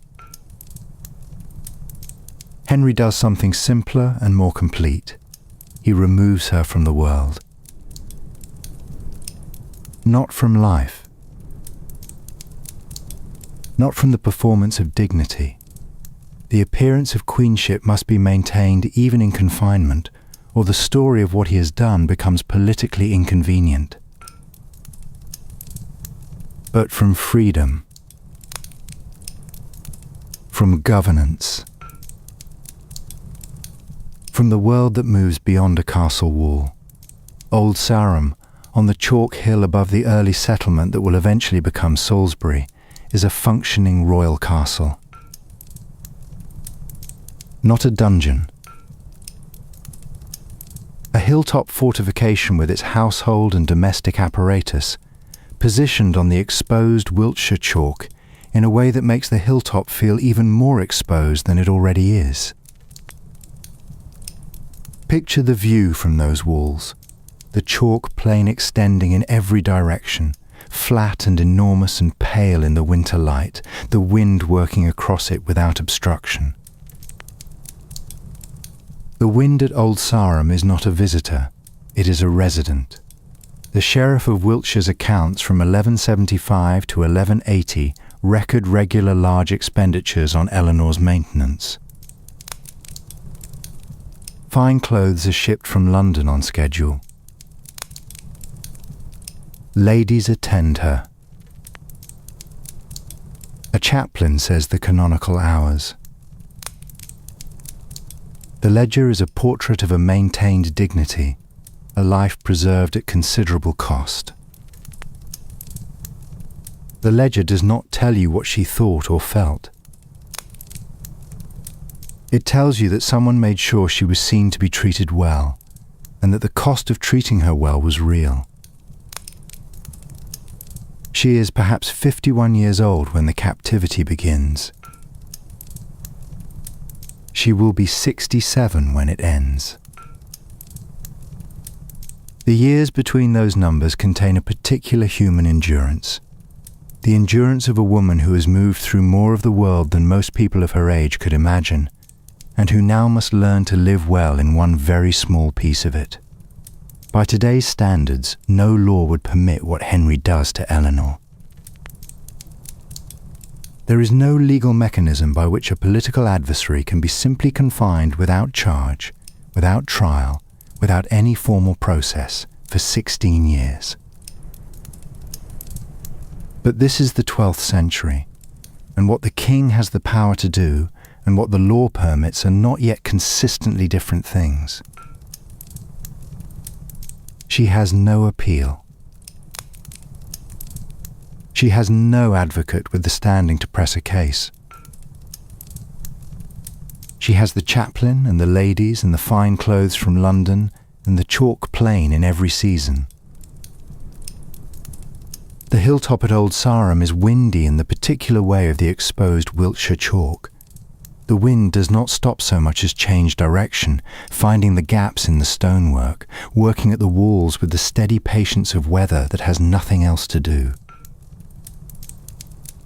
She learns the specific quality of that wind, the particular acoustic signature of the castle in the morning from inside stone, the quality of light falling across the chalk plain below at different hours. Spring greens the plain. Summer bleaches it. Autumn brings warmth that is already diminishing before it settles. Winter bleaches everything back to chalk and grey sky. Think of what it costs to have been 51 years old in the autumn of 1173, and to understand that what is being done to you will likely be done for a very long time. She knows Henry.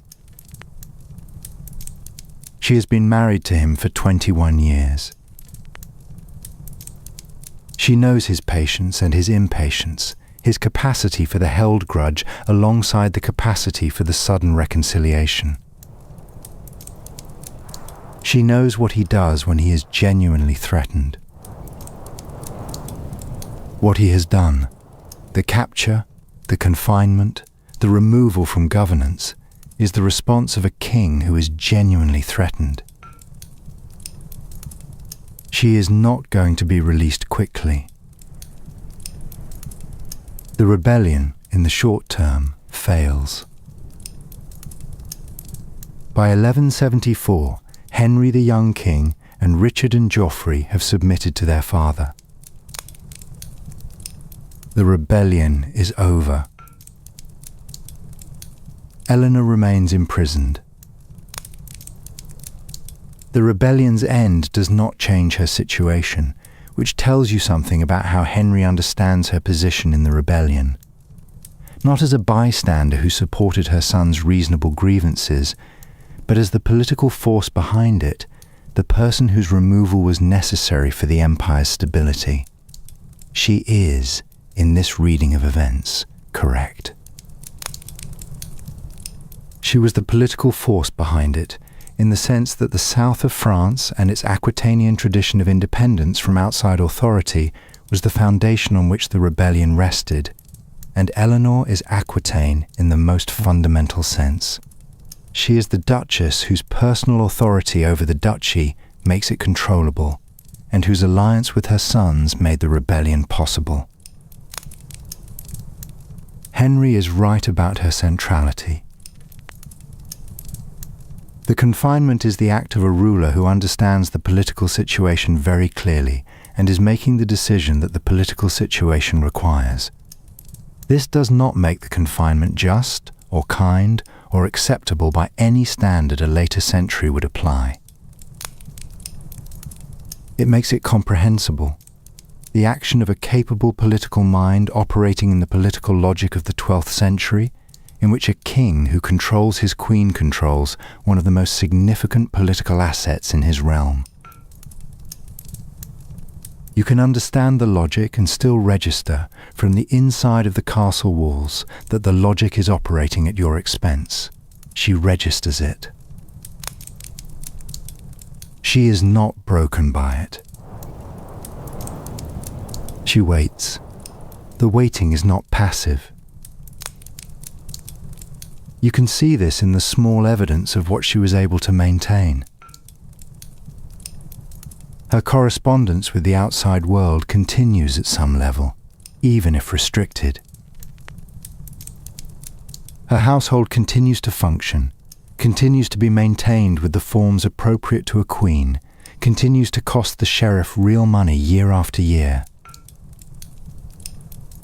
She governs what there is to govern within the walls. She is present to her ladies, attentive to the chaplain, visible at whatever ceremonial occasions the captivity permits. The form of her life is intact.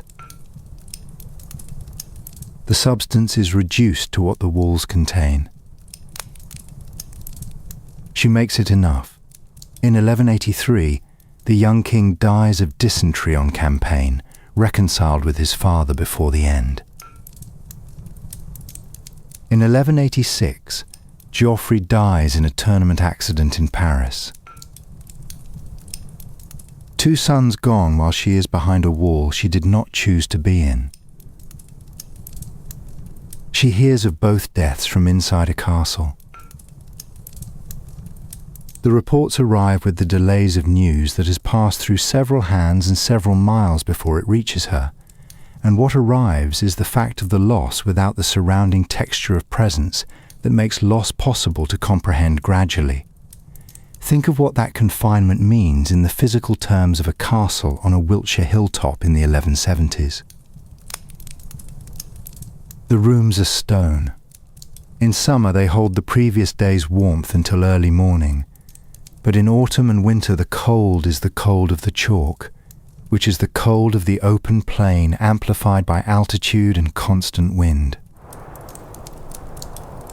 There is no central heating here, no insulation in the modern sense, no memory foam between you and the cold. Only shutters to close against the worst of the wind, and the fire, and the wool of the bed hangings, and the body's own warmth. You are warm at the fire. You are warm in the bed. In the space between the two, in a castle on a windy hill in January, you are cold. The administrative structure of the Captivity is visible in the financial records in the way that everything in the medieval English state eventually becomes visible in its financial records. The Pipe Rolls, the annual accounts of the English sheriffs, contain regular entries for Eleanor's maintenance during the years of her captivity. In 1175, the Sheriff of Wiltshire accounts for £14 and 6 shillings spent on clothing and other necessaries for the Queen.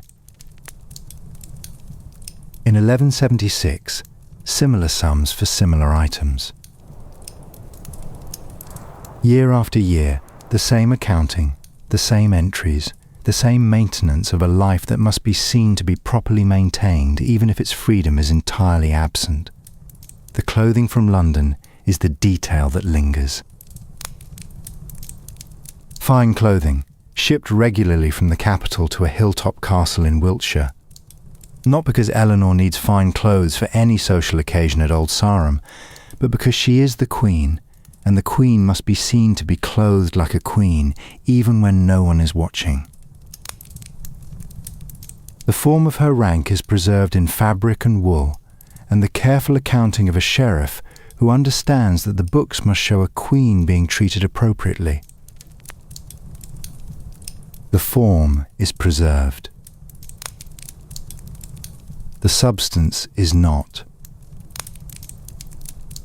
You can imagine what the years cost in the currency of a life that has been in constant motion since 15. Every winter that arrives while you are behind a wall, every spring that opens across the chalk plain without opening for you, every summer that passes between the same walls in the same sequence. These are not the seasons of a free life. They are the seasons of a captive one, which is a different experience of time entirely.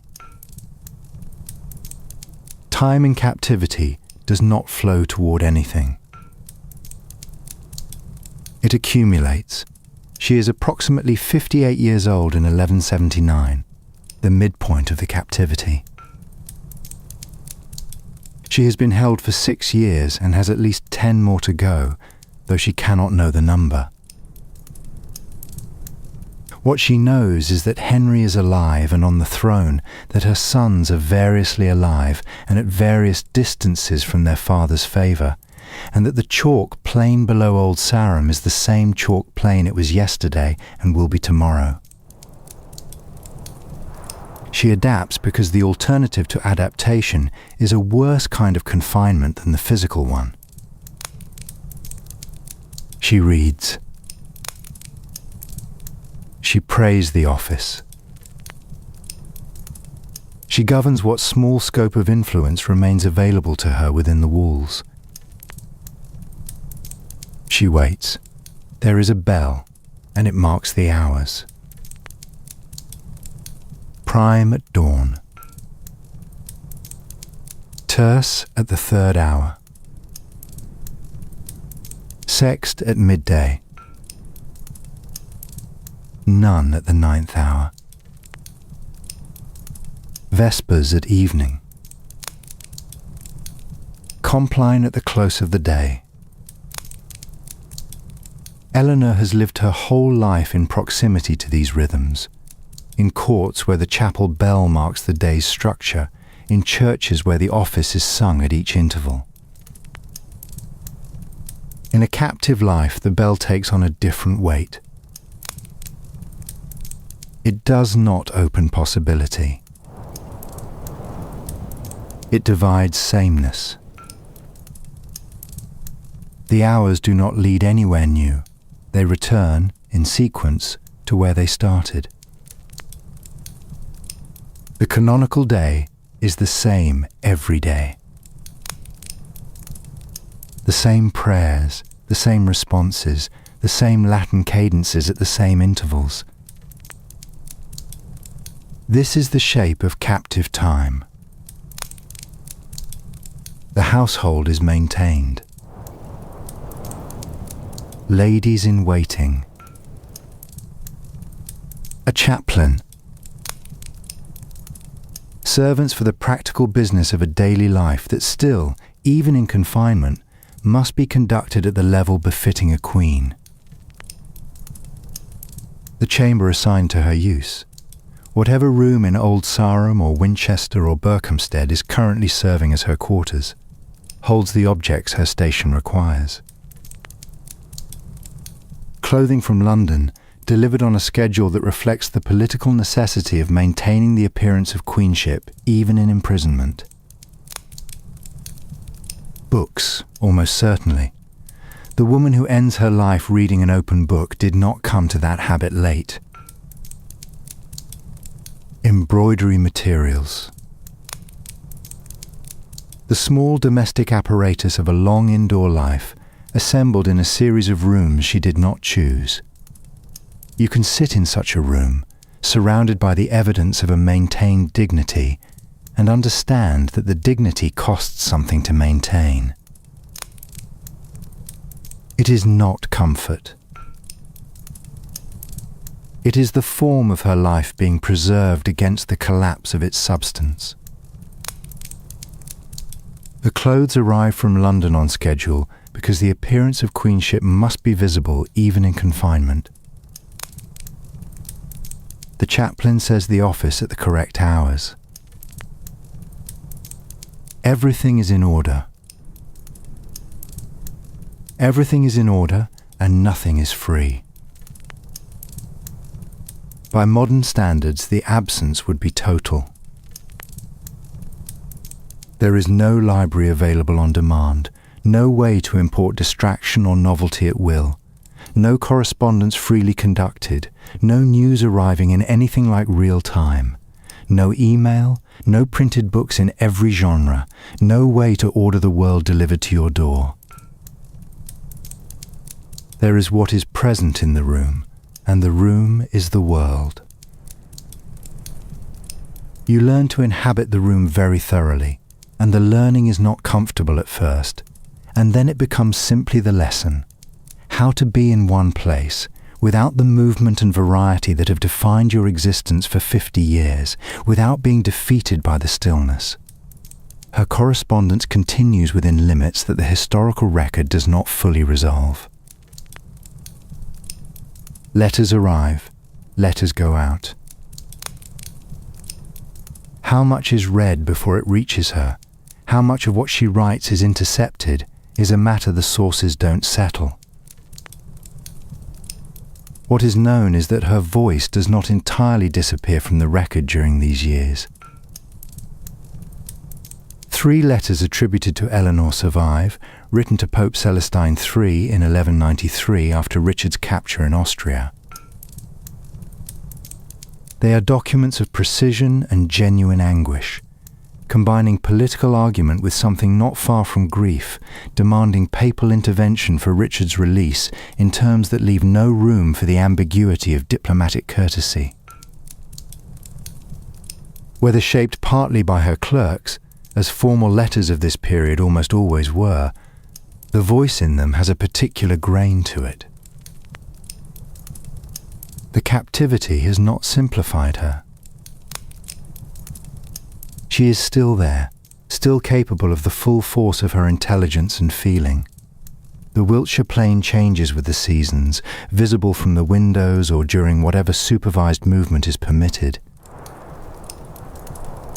Spring greens the chalk, the grass vivid after the winter's bleaching. Summer turns it dry and pale under a long sky. Autumn brings warmth already diminishing, the plain going amber and then grey. Winter bleaches everything back to chalk and the low horizon. 16 winters. 16 times the plain goes bare and comes back.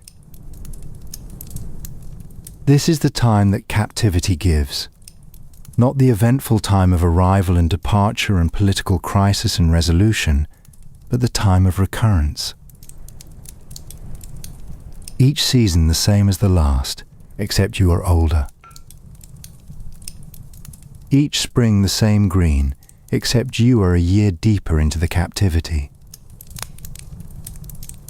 There is a kind of teaching in this, and it is not gentle. The chaplain's prayers at the same hours every day. He is probably a conscientious man, performing his duties with the regularity of a professional. The familiar Latin of the Psalms at Vespers and Compline. The same verses she has heard in every chapel since childhood, the same responses, the same cadences of prayer that organize the end of each day into a form that holds regardless of what the day contained. There is a kind of steadiness even in ceremony you did not choose. You can imagine the quality of her reading in those years. The books available would be what a great household chapel and its patron could provide. The Psalter, certainly. Scripture.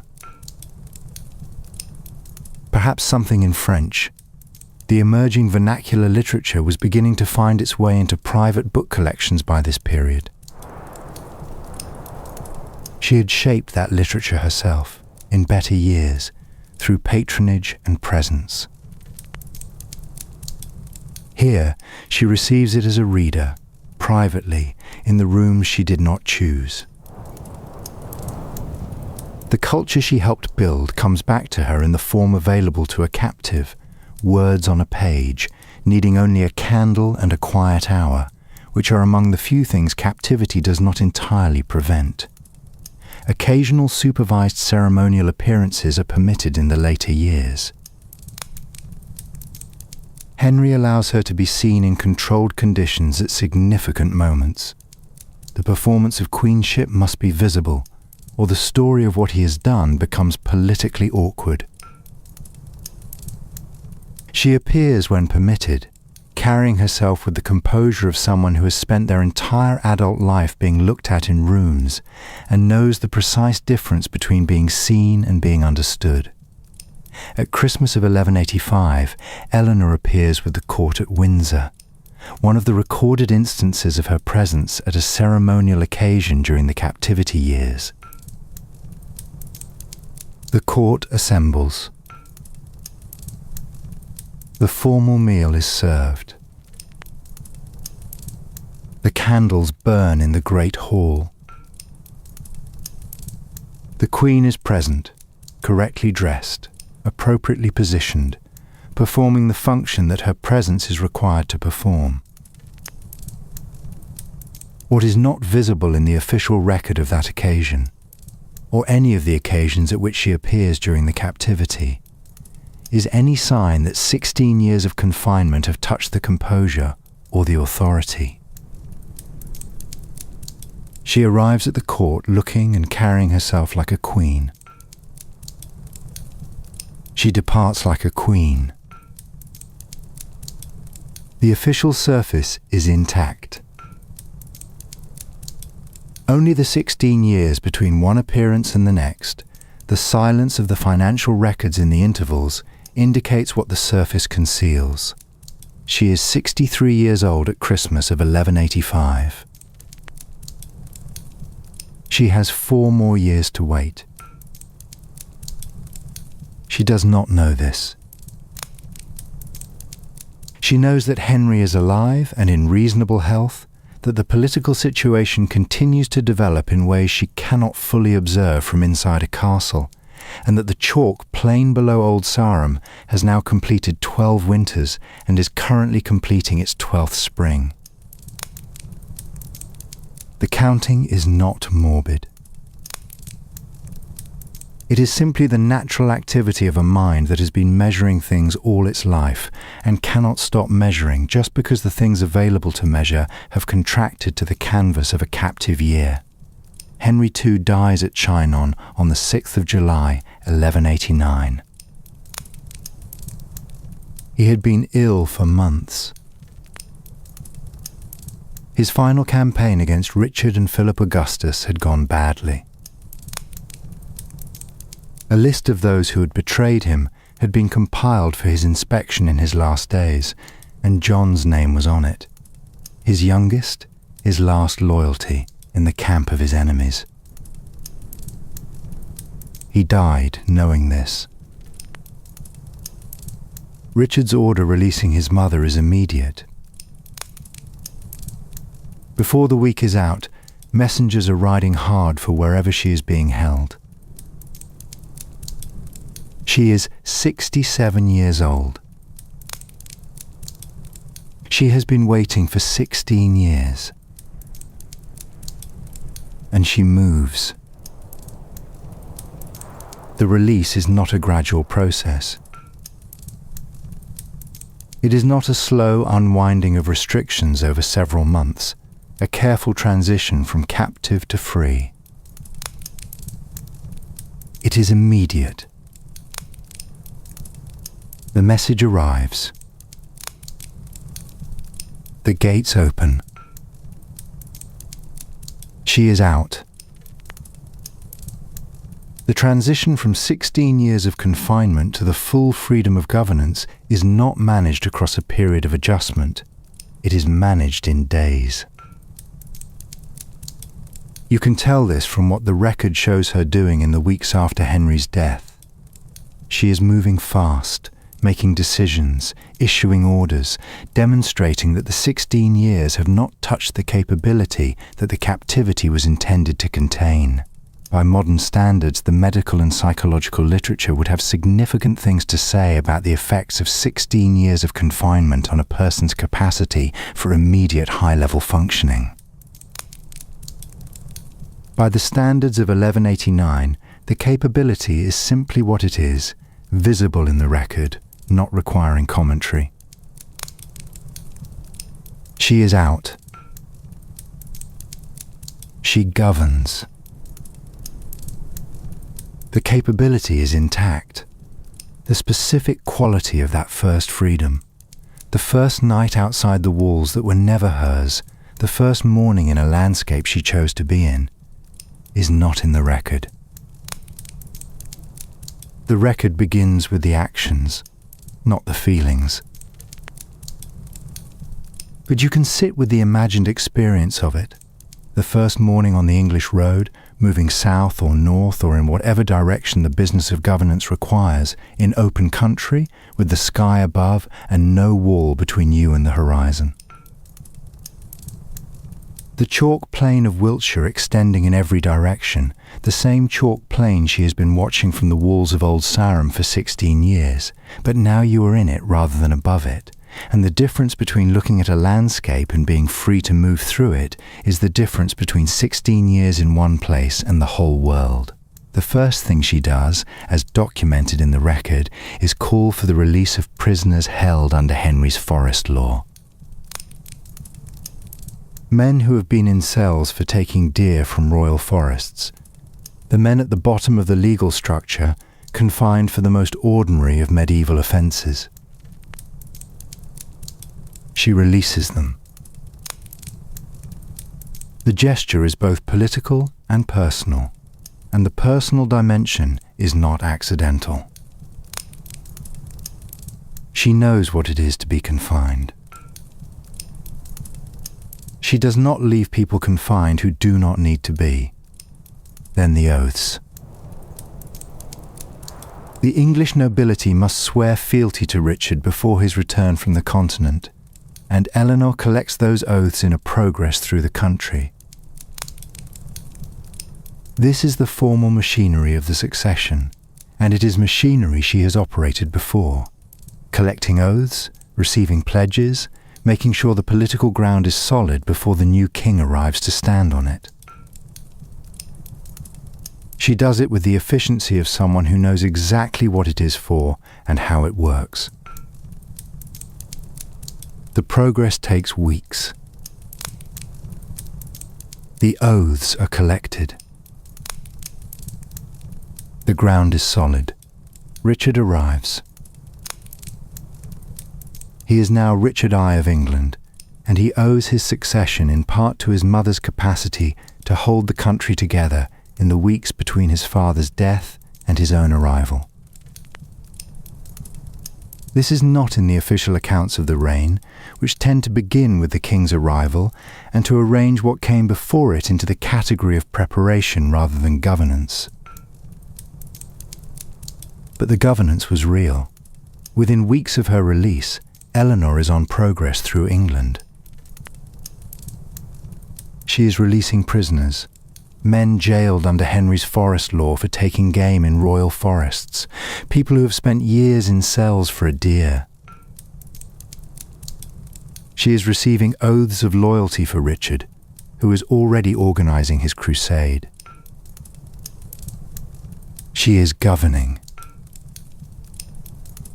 The pace and range of her activity in these months is visible in the historical record, not as a single dramatic act, but as a sustained multiplicity.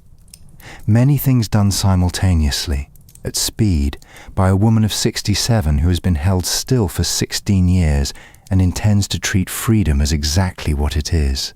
Richard of Devizes, writing in this period, describes her in terms that formal Latin struggles to contain: incomparable, matchless, without equal. He also records a phrase attributed to her own self-description: Eleanor, Queen of England, by the wrath of God, which is a medieval queen's way of making a dark and composed joke about the cost of enduring everything she has endured and still being here. 2 husbands. The imprisonment one of them imposed. By the wrath of God, she is still here, still capable, still governing. The phrase carries an entire autobiography in 8 words.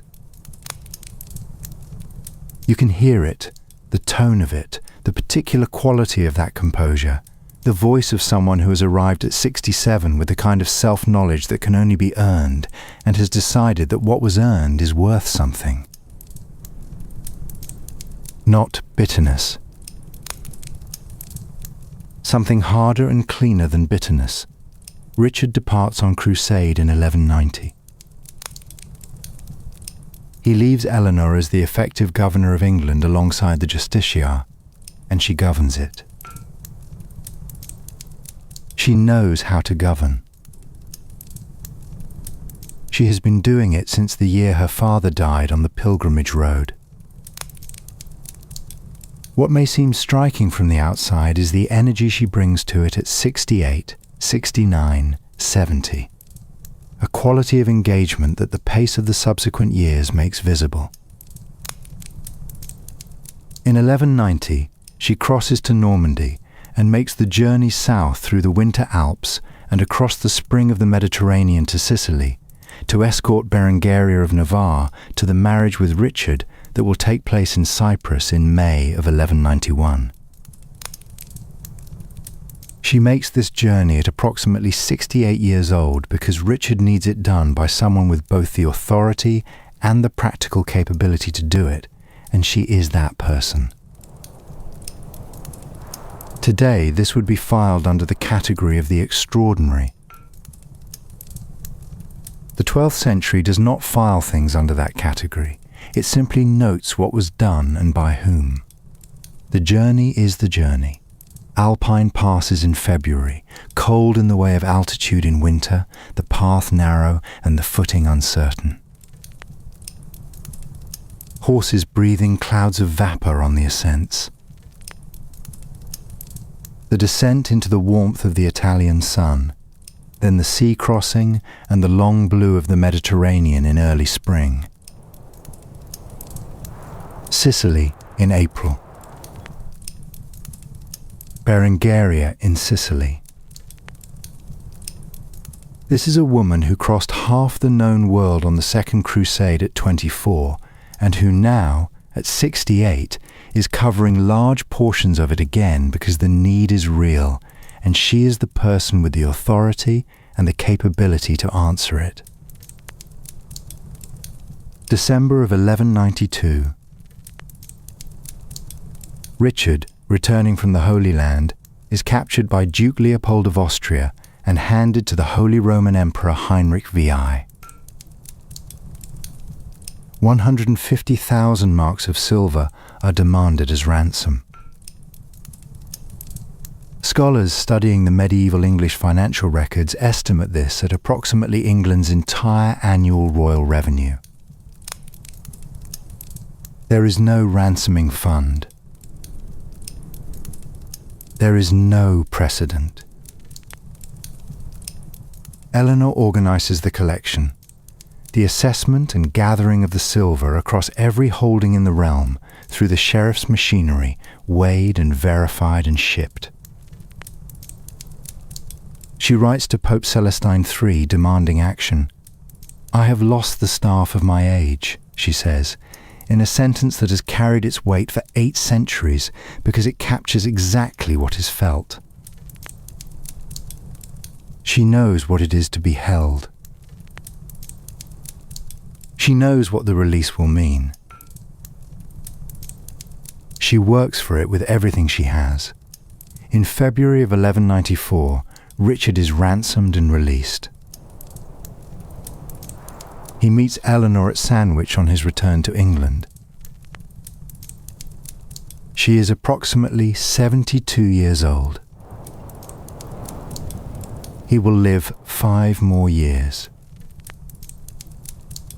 She will outlive him. Think of that meeting at Sandwich, the harbour, the February cold, the ship coming in from the direction of the continent. A 72-year-old woman who has spent the last 2 years organising a ransom, who was imprisoned for 16 years by the previous king, waiting on a harbour dock in February for the son she ransomed. The record does not say what passed between them. The fact that she is there, that she made it to Sandwich, that she is still here at all, says what needs to be said. The ransom collection is worth sitting with for a moment because it is one of the most demanding administrative projects of the medieval English state, and Eleanor did it in the face of competition and obstruction.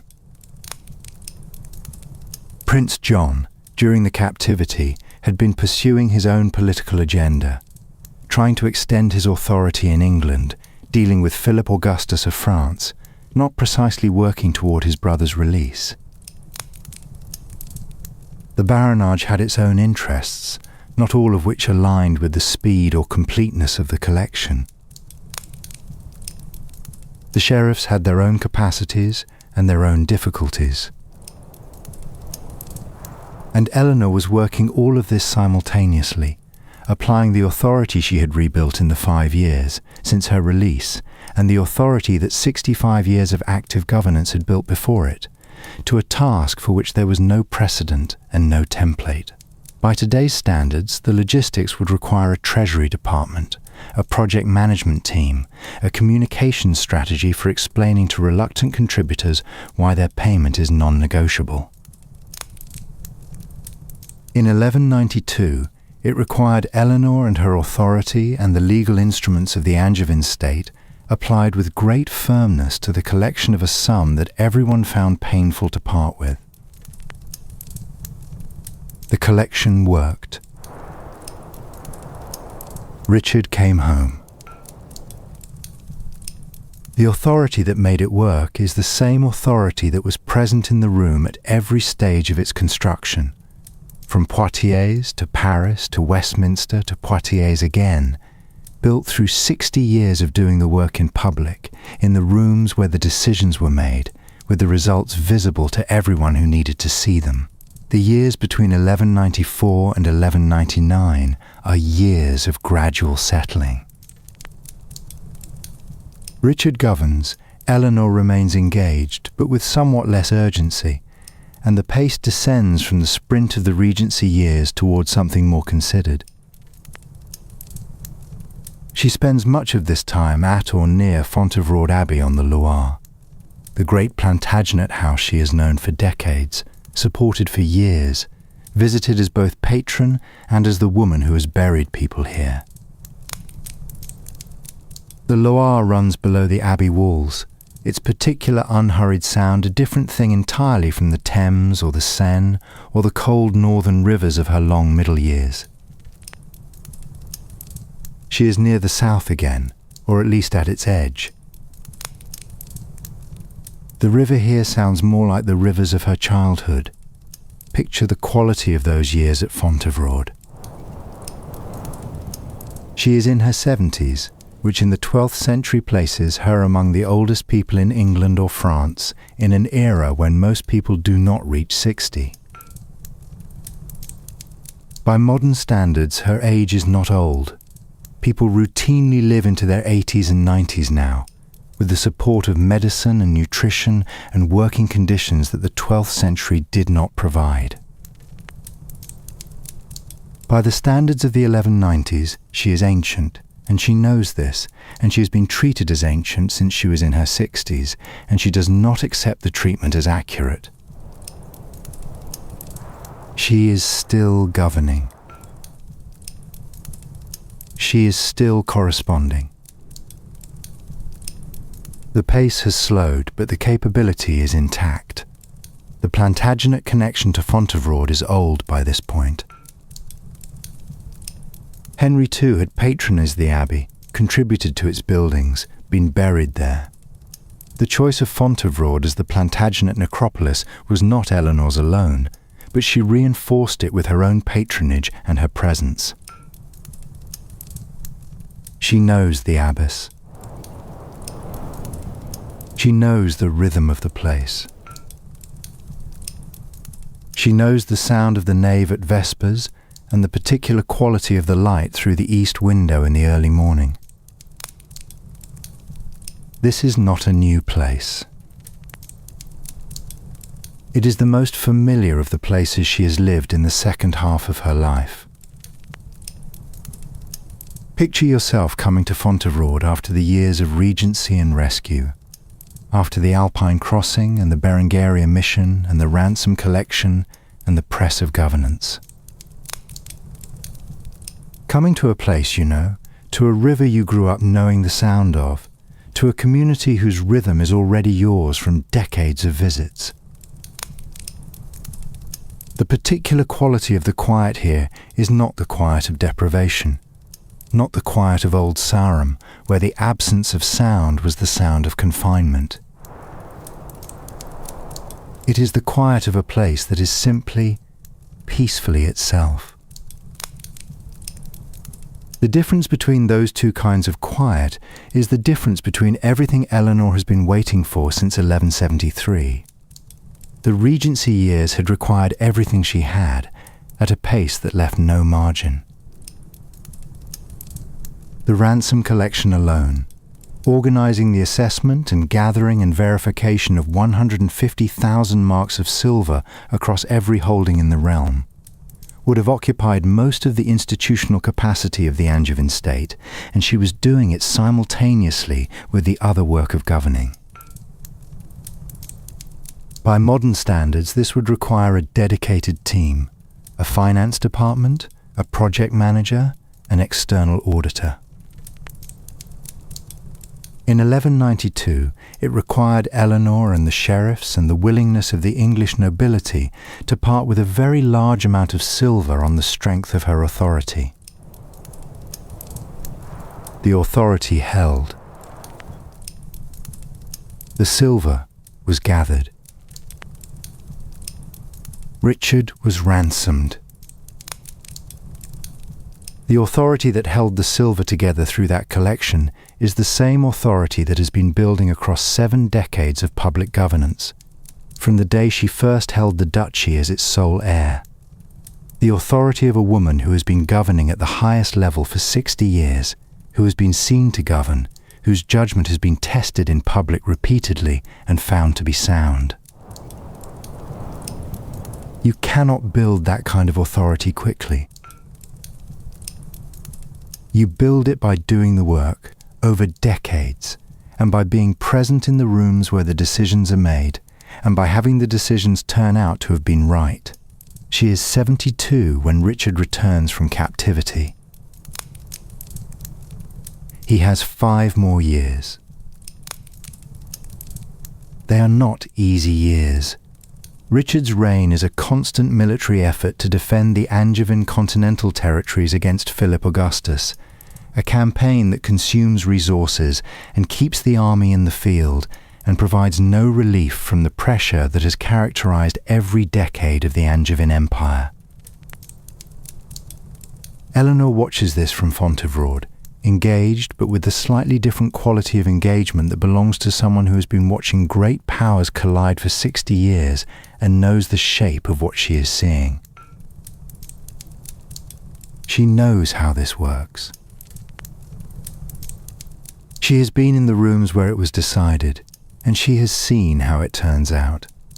In April of 1199, a crossbow bolt fired from the walls of a minor Limousin castle strikes Richard in the shoulder. The wound is poorly treated. By the time Eleanor makes her way from Fontevraud to his bedside, at approximately 77 years old, travelling to be present at what she already understands is the end. He is dying of gangrene. He dies on the 6th of April. He is 41 years old. By modern standards, antibiotics would likely have saved him. The wound is treatable in a later century. In 1199, there are no antibiotics, no understanding of infection at the cellular level, no intervention available once gangrene has taken hold. The surgeons do what they can, which is not enough. She sits with him at the end, and the end comes, and she buries him at Fontevraud beside his father. Henry too lies there already in his painted effigy, composed and still on his stone bed. Richard will lie beside him. Eleanor has been to this nave as a visitor, as a patron, as a donor. She has stood here at her husband's burial.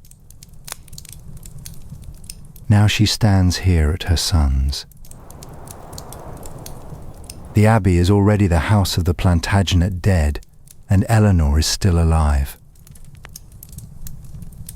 The fact of still being alive when the people you have buried are not is the particular knowledge that age makes you familiar with, whether you intended to become familiar with it or not. The succession question is immediate. Richard has no legitimate children. The claimants are John, her last surviving son, and Arthur of Brittany, son of the dead Geoffrey, backed by Philip Augustus of France. Eleanor supports John. He is what she has, whatever his limitations, and they are considerable, and she knows this better than most people. He is the Plantagenet claim, and the claim requires support to survive. January or February of the year 1200. Eleanor is approximately 78 years old. She crosses the Pyrenees on horseback in winter. The mountain passes in January are cold in a way that the Loire Valley at its worst cannot approximate.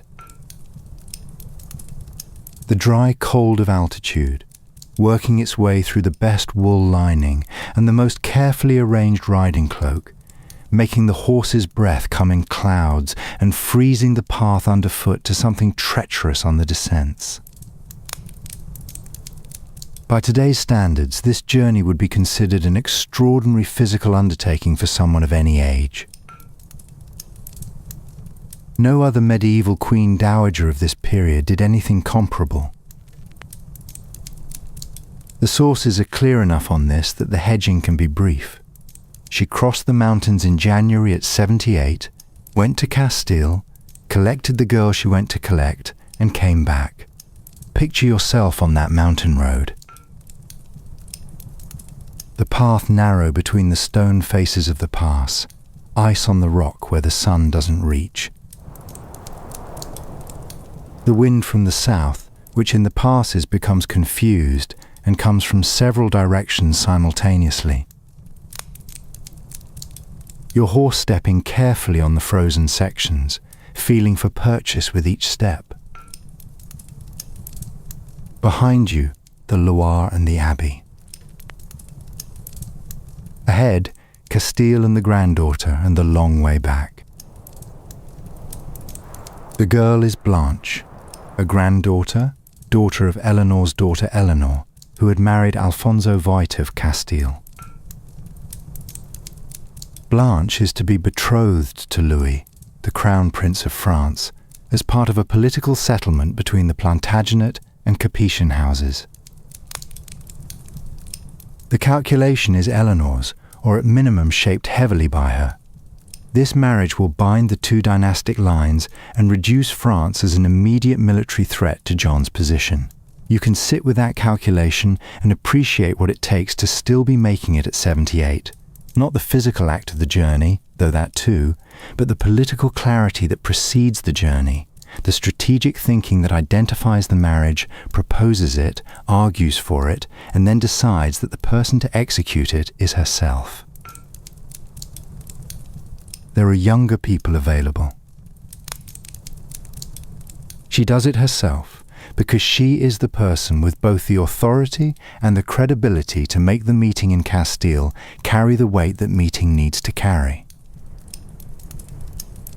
Eleanor escorts Blanche north from Castile through Navarre, across the passes, and into France. The journey back is as long as the journey south, and the mountains are as cold on the return as they were going in. The two of them, the old woman and the young girl, cross the same passes in the same winter, the granddaughter carrying the future that the grandmother has arranged for her. Think of what those weeks on the mountain road look like from the outside. Two women on horseback, one of them approximately 78, the other approximately 12, travelling through the Pyrenean passes in January with their escort of horses and servants and the practical apparatus of a journey of this rank. By the standards of the age, this is a diplomatic mission, properly conducted, with the full authority of the Aquitanian Duchess behind it. By any other standard you care to apply, it is one of the more physically demanding undertakings in the life of one of the most physically demanding careers in the history of the medieval world.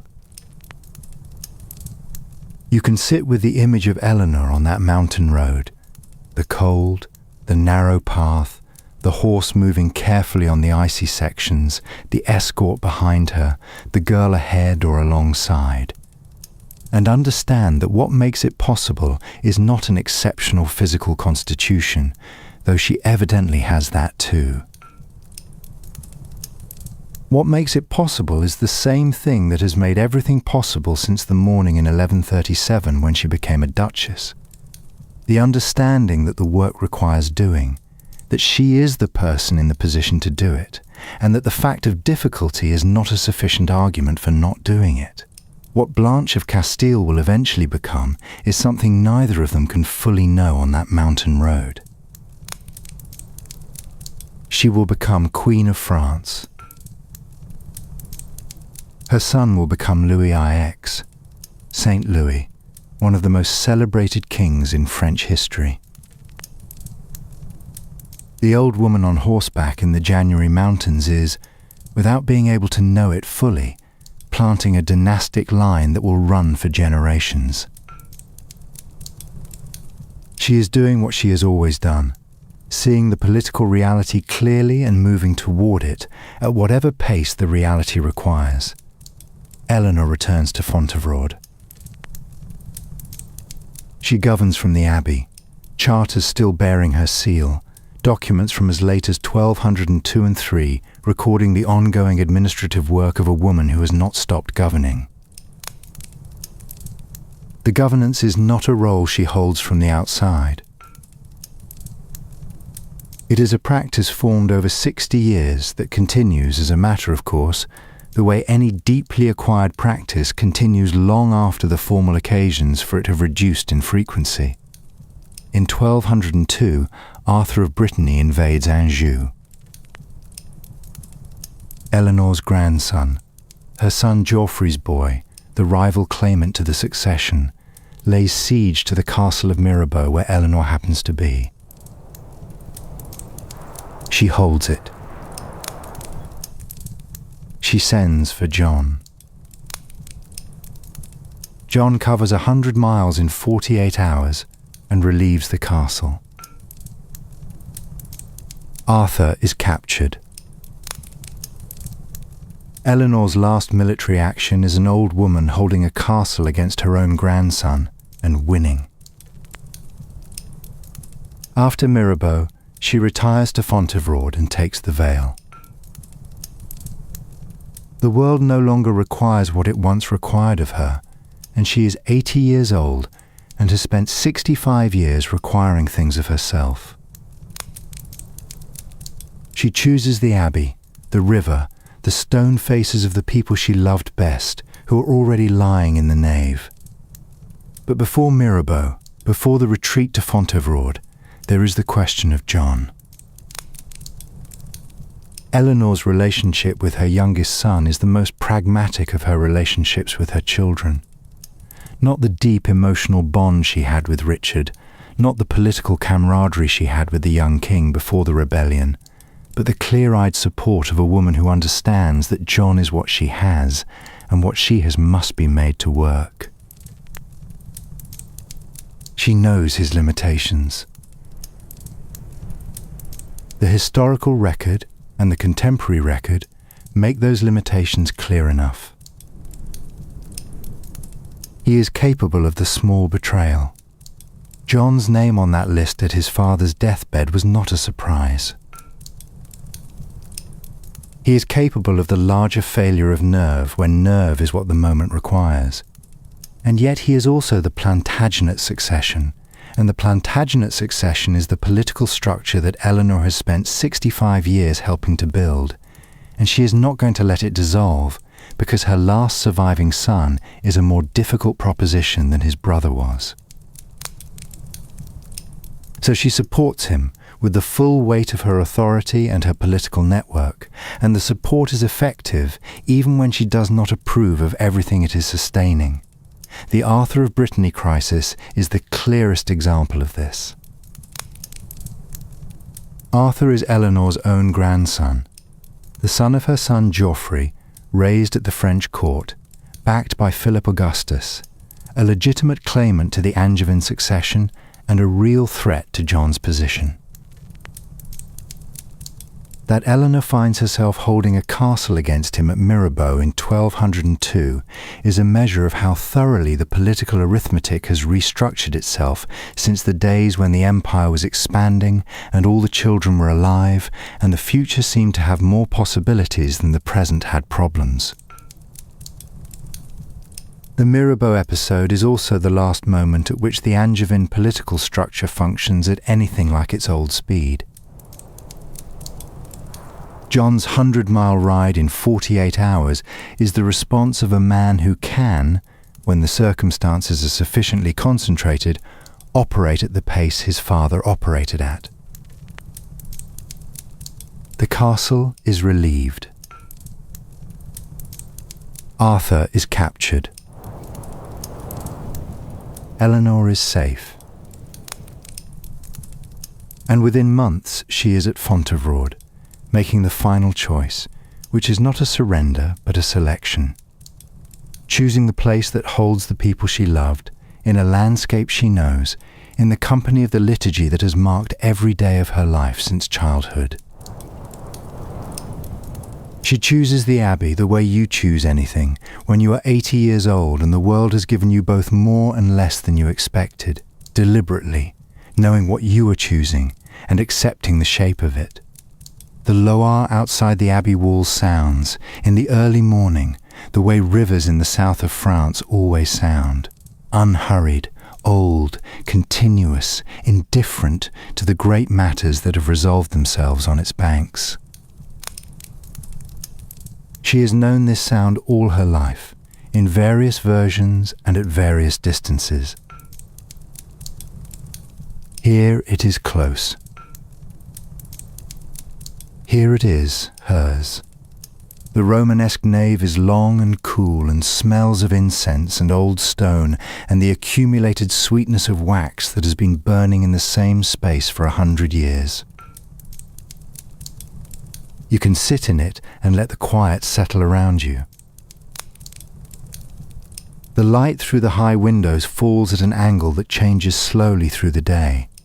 The same angle, in the same sequence, that it has fallen through since the Abbey was built in 1101 by Robert of Arbrissel. The carved capitals on the columns show the vocabulary of 12th century Romanesque carving. Foliage and faces and scenes from Scripture, the ordinary and the sacred woven together in stone that has absorbed a century of morning and evening light. At the far end of the nave, the effigies. The painted stone figures lying on their stone beds.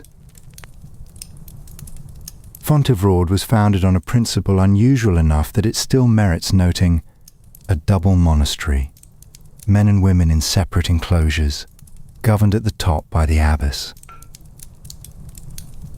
Not the abbot.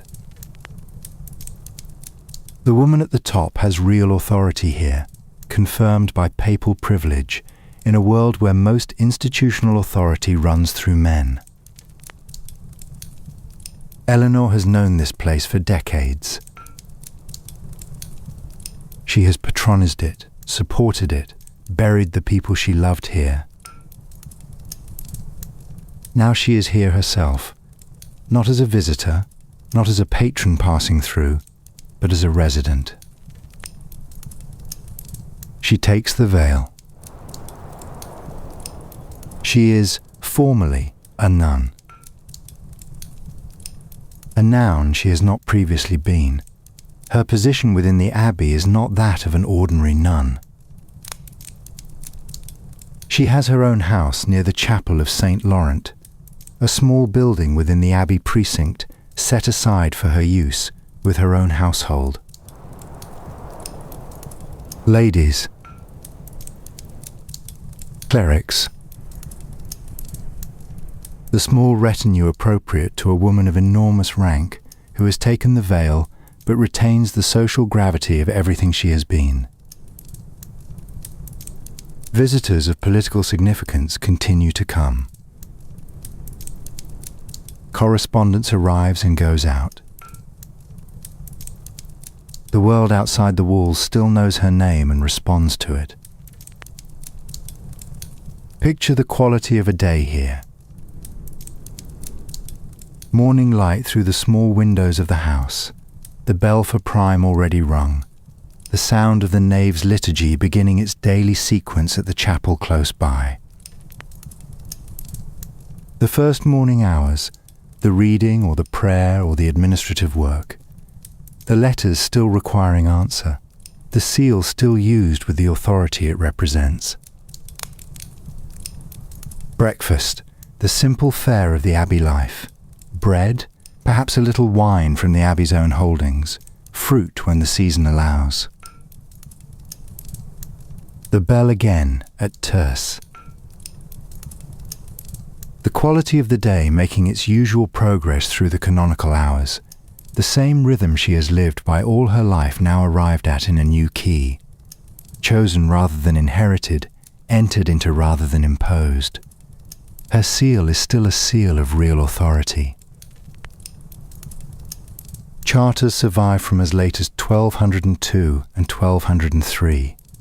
Documents bearing Eleanor's name, settling estates, confirming grants, doing the administrative work of someone who has not, even now, stopped governing entirely. She has been governing since the spring morning in 1137, when her father's death on the pilgrimage road made her Duchess of Aquitaine in her own right.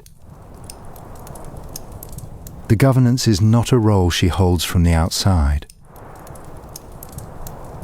It is a practice so deeply formed over 65 years that it continues even when the body has grown quieter and the world has shrunk to the Abbey's compass. By today's standards, there is no equivalent category for this. No emeritus governance, no defined ongoing authority for a woman past 80 whose active public role has wound down. By the standards of the 12th century, she is what she has always been, a person with a seal and the authority to use it. The charters keep coming. She keeps signing them. The bells mark the canonical hours here as they have marked them everywhere she has lived. Prime, terce, sext, none, vespers, compline. At Old Sarum, 16 or more years ago, the bell was the structure of a captive day, dividing sameness into portions, marking time passing without opening onto anything new. Here, the same hours are chosen. The chapel of St. Laurent is close enough that the bell reaches her house clearly. The sound that once felt like enclosure now feels like company. The same liturgical sequence, the same Latin she has known since she was a girl in Poitiers, but arrived at from the inside rather than imposed from the outside, which is the difference between a room you are locked in and a room you return to because you know what it holds and what it gives. She says the psalms at Vespers in the same Latin she was taught as a child, and they hold the same weight they have always held, and they are hers in a way they have never quite been before. Henry too lies in the nave, his painted effigy composed on its stone bed. Richard lies beside him. She has stood in this nave many times over many years, as queen, as widow, as the mother who buried a son here. She knows the quality of the light through the high windows at different hours. She knows the cold the stone retains in winter and the smell of the incense that has layered itself into the fabric of the building over a century of daily use. The Abbey is the house of the dead she loved best, and to live here in these last years is to live in their proximity, not as an abstraction but as a physical fact. The stone faces are a short walk from her house. The bells are the same bells the dead heard. The prayers are the same prayers. The dead are present here in the way the medieval world believed the dead could be present. Close, continuing, part of the household in a form that the living can enter into. She enters into it. You can imagine the particular quality of the evenings here. The Loire outside the walls, running in its usual unhurried way. The lamp on the table. The book open. The sound of the canonical prayers from the direction of the nave, the compline voices blending into the stone and the night. The fire in the small grate, its light sufficient and its sound quiet. An old woman of 80, reading in a small house in an abbey, with the dead she loved a short walk away in the nave. Not lonely. Something much more considered than lonely. The Angevin world outside is coming apart. John is losing the continental territories to Philip Augustus of France, piece by piece, year by year. Normandy falls in 1204, the same year Eleanor dies, as if the empire and the woman who helped build it are unwilling to outlast each other by very long. News reaches the Abbey with the delays of correspondence. She knows enough of what is happening to understand the shape of it. Empires assembled by two extraordinary people tend to dissolve when the extraordinary people are gone. She has known this for a long time.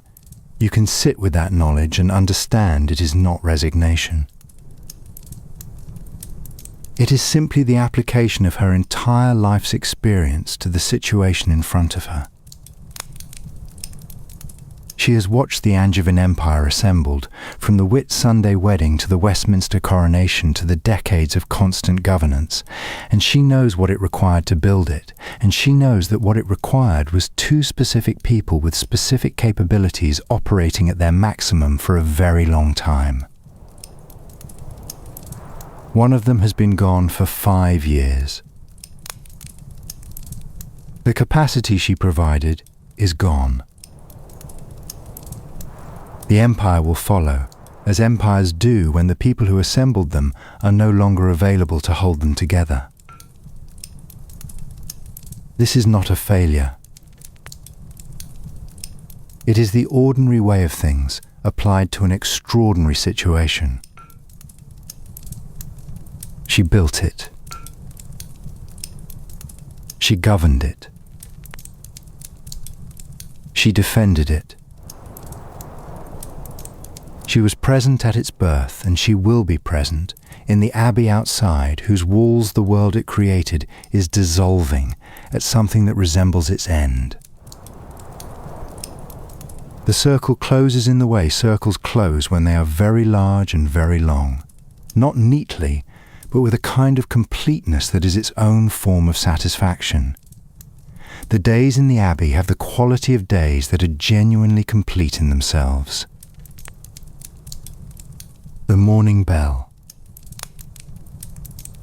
The reading. The administrative work that still comes, still requires attention, still receives it. The meal. The afternoon. The bell again. Vespers. The fire in the small grate, which by today's standards would be considered entirely inadequate heating for a stone room in the Loire Valley in winter. No central heating, no insulation, no way to maintain a steady temperature through the night except the fire and the bed and the wool. But this is the 12th century, and the cold is simply the cold, and you have been living with this cold all your life, and it is no different here than it was anywhere else. The fire is sufficient. The bed is warm. The river is running outside. The stone faces of the dead are resting in the nave. On the 31st of March, 1204, Eleanor of Aquitaine dies at Fontevraud. She is approximately 82 years old. She has outlived 2 husbands, 2 sons, and 3 of her daughters. She has been a duchess at 15, a queen at 15, a crusader at 24, a prisoner at 51, a regent at 67, a ransomer at 70, a mountain crosser at 78, and a woman reading in an abbey at the very end. The life spans approximately the active existence of the Angevin Empire she helped build, and she was present at nearly every stage of it, not as a spectator, but as one of its engines. The effigy made after her death is one of the finest surviving Plantagenet royal effigies, the painted stone retaining some of its original colour even now. What is unusual about it is not the quality of the carving, though the carving is of high quality. What is unusual is the posture. She is not lying in the pose of the completed life, hands folded, eyes closed, in the posture that kings and queens adopt when the carver is asked to show them finished and at rest. She lies with her eyes open. A book in her hands, held open before her, the pages visible.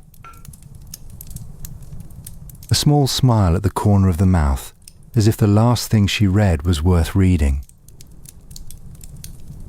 Someone decided this was how she should be remembered.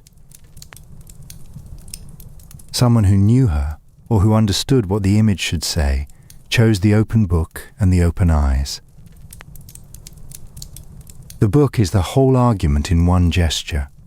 A woman formed by her grandfather's library, who grew up in a court where poetry was serious adult work, who governed from letters and shaped literature, and wrote to popes in terms that carried the full weight of a mind that had been working hard for 80 years. The book is still open. The eyes are still open. The small smile is still there, made in stone, holding its ground against 8 centuries of weather and forgetting.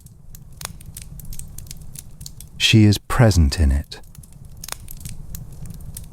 She is present in the same way she was present in every room she ever entered. Attentive, engaged, giving the thing in front of her the attention it deserves. The Loire is still running. It was running when Eleanor arrived at Fontevraud as a young duchess with all her worlds ahead of her.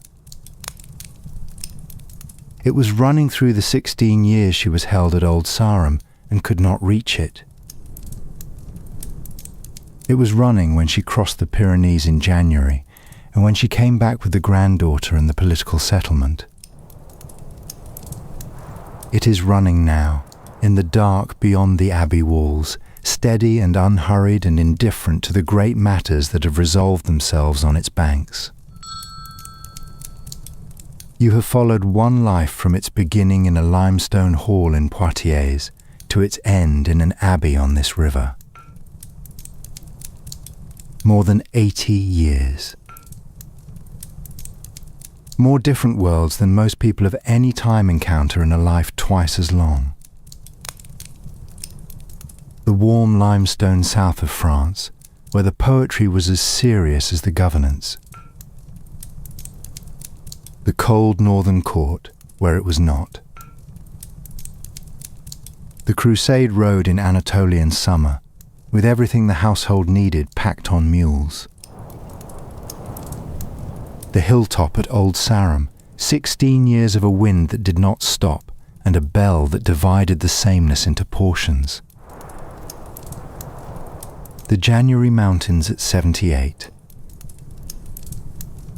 And then this, the Abbey's measured quiet, the hours passing as they have always passed, the bell sounding at the same intervals, but here, now, chosen. Your body is heavier than it was at the beginning of this. The thoughts are slower, the edges of things softening, the way limestone softens at the corners after long years of weather. Not losing its strength, only losing its sharpness. Let that softening happen. It is what it is supposed to do. Let the naves settle around you. Let the stone faces keep their painted quiet. Let the Loire go on running in the dark beyond the walls, as it was running when she arrived here and will be running when the morning comes. She is not gone.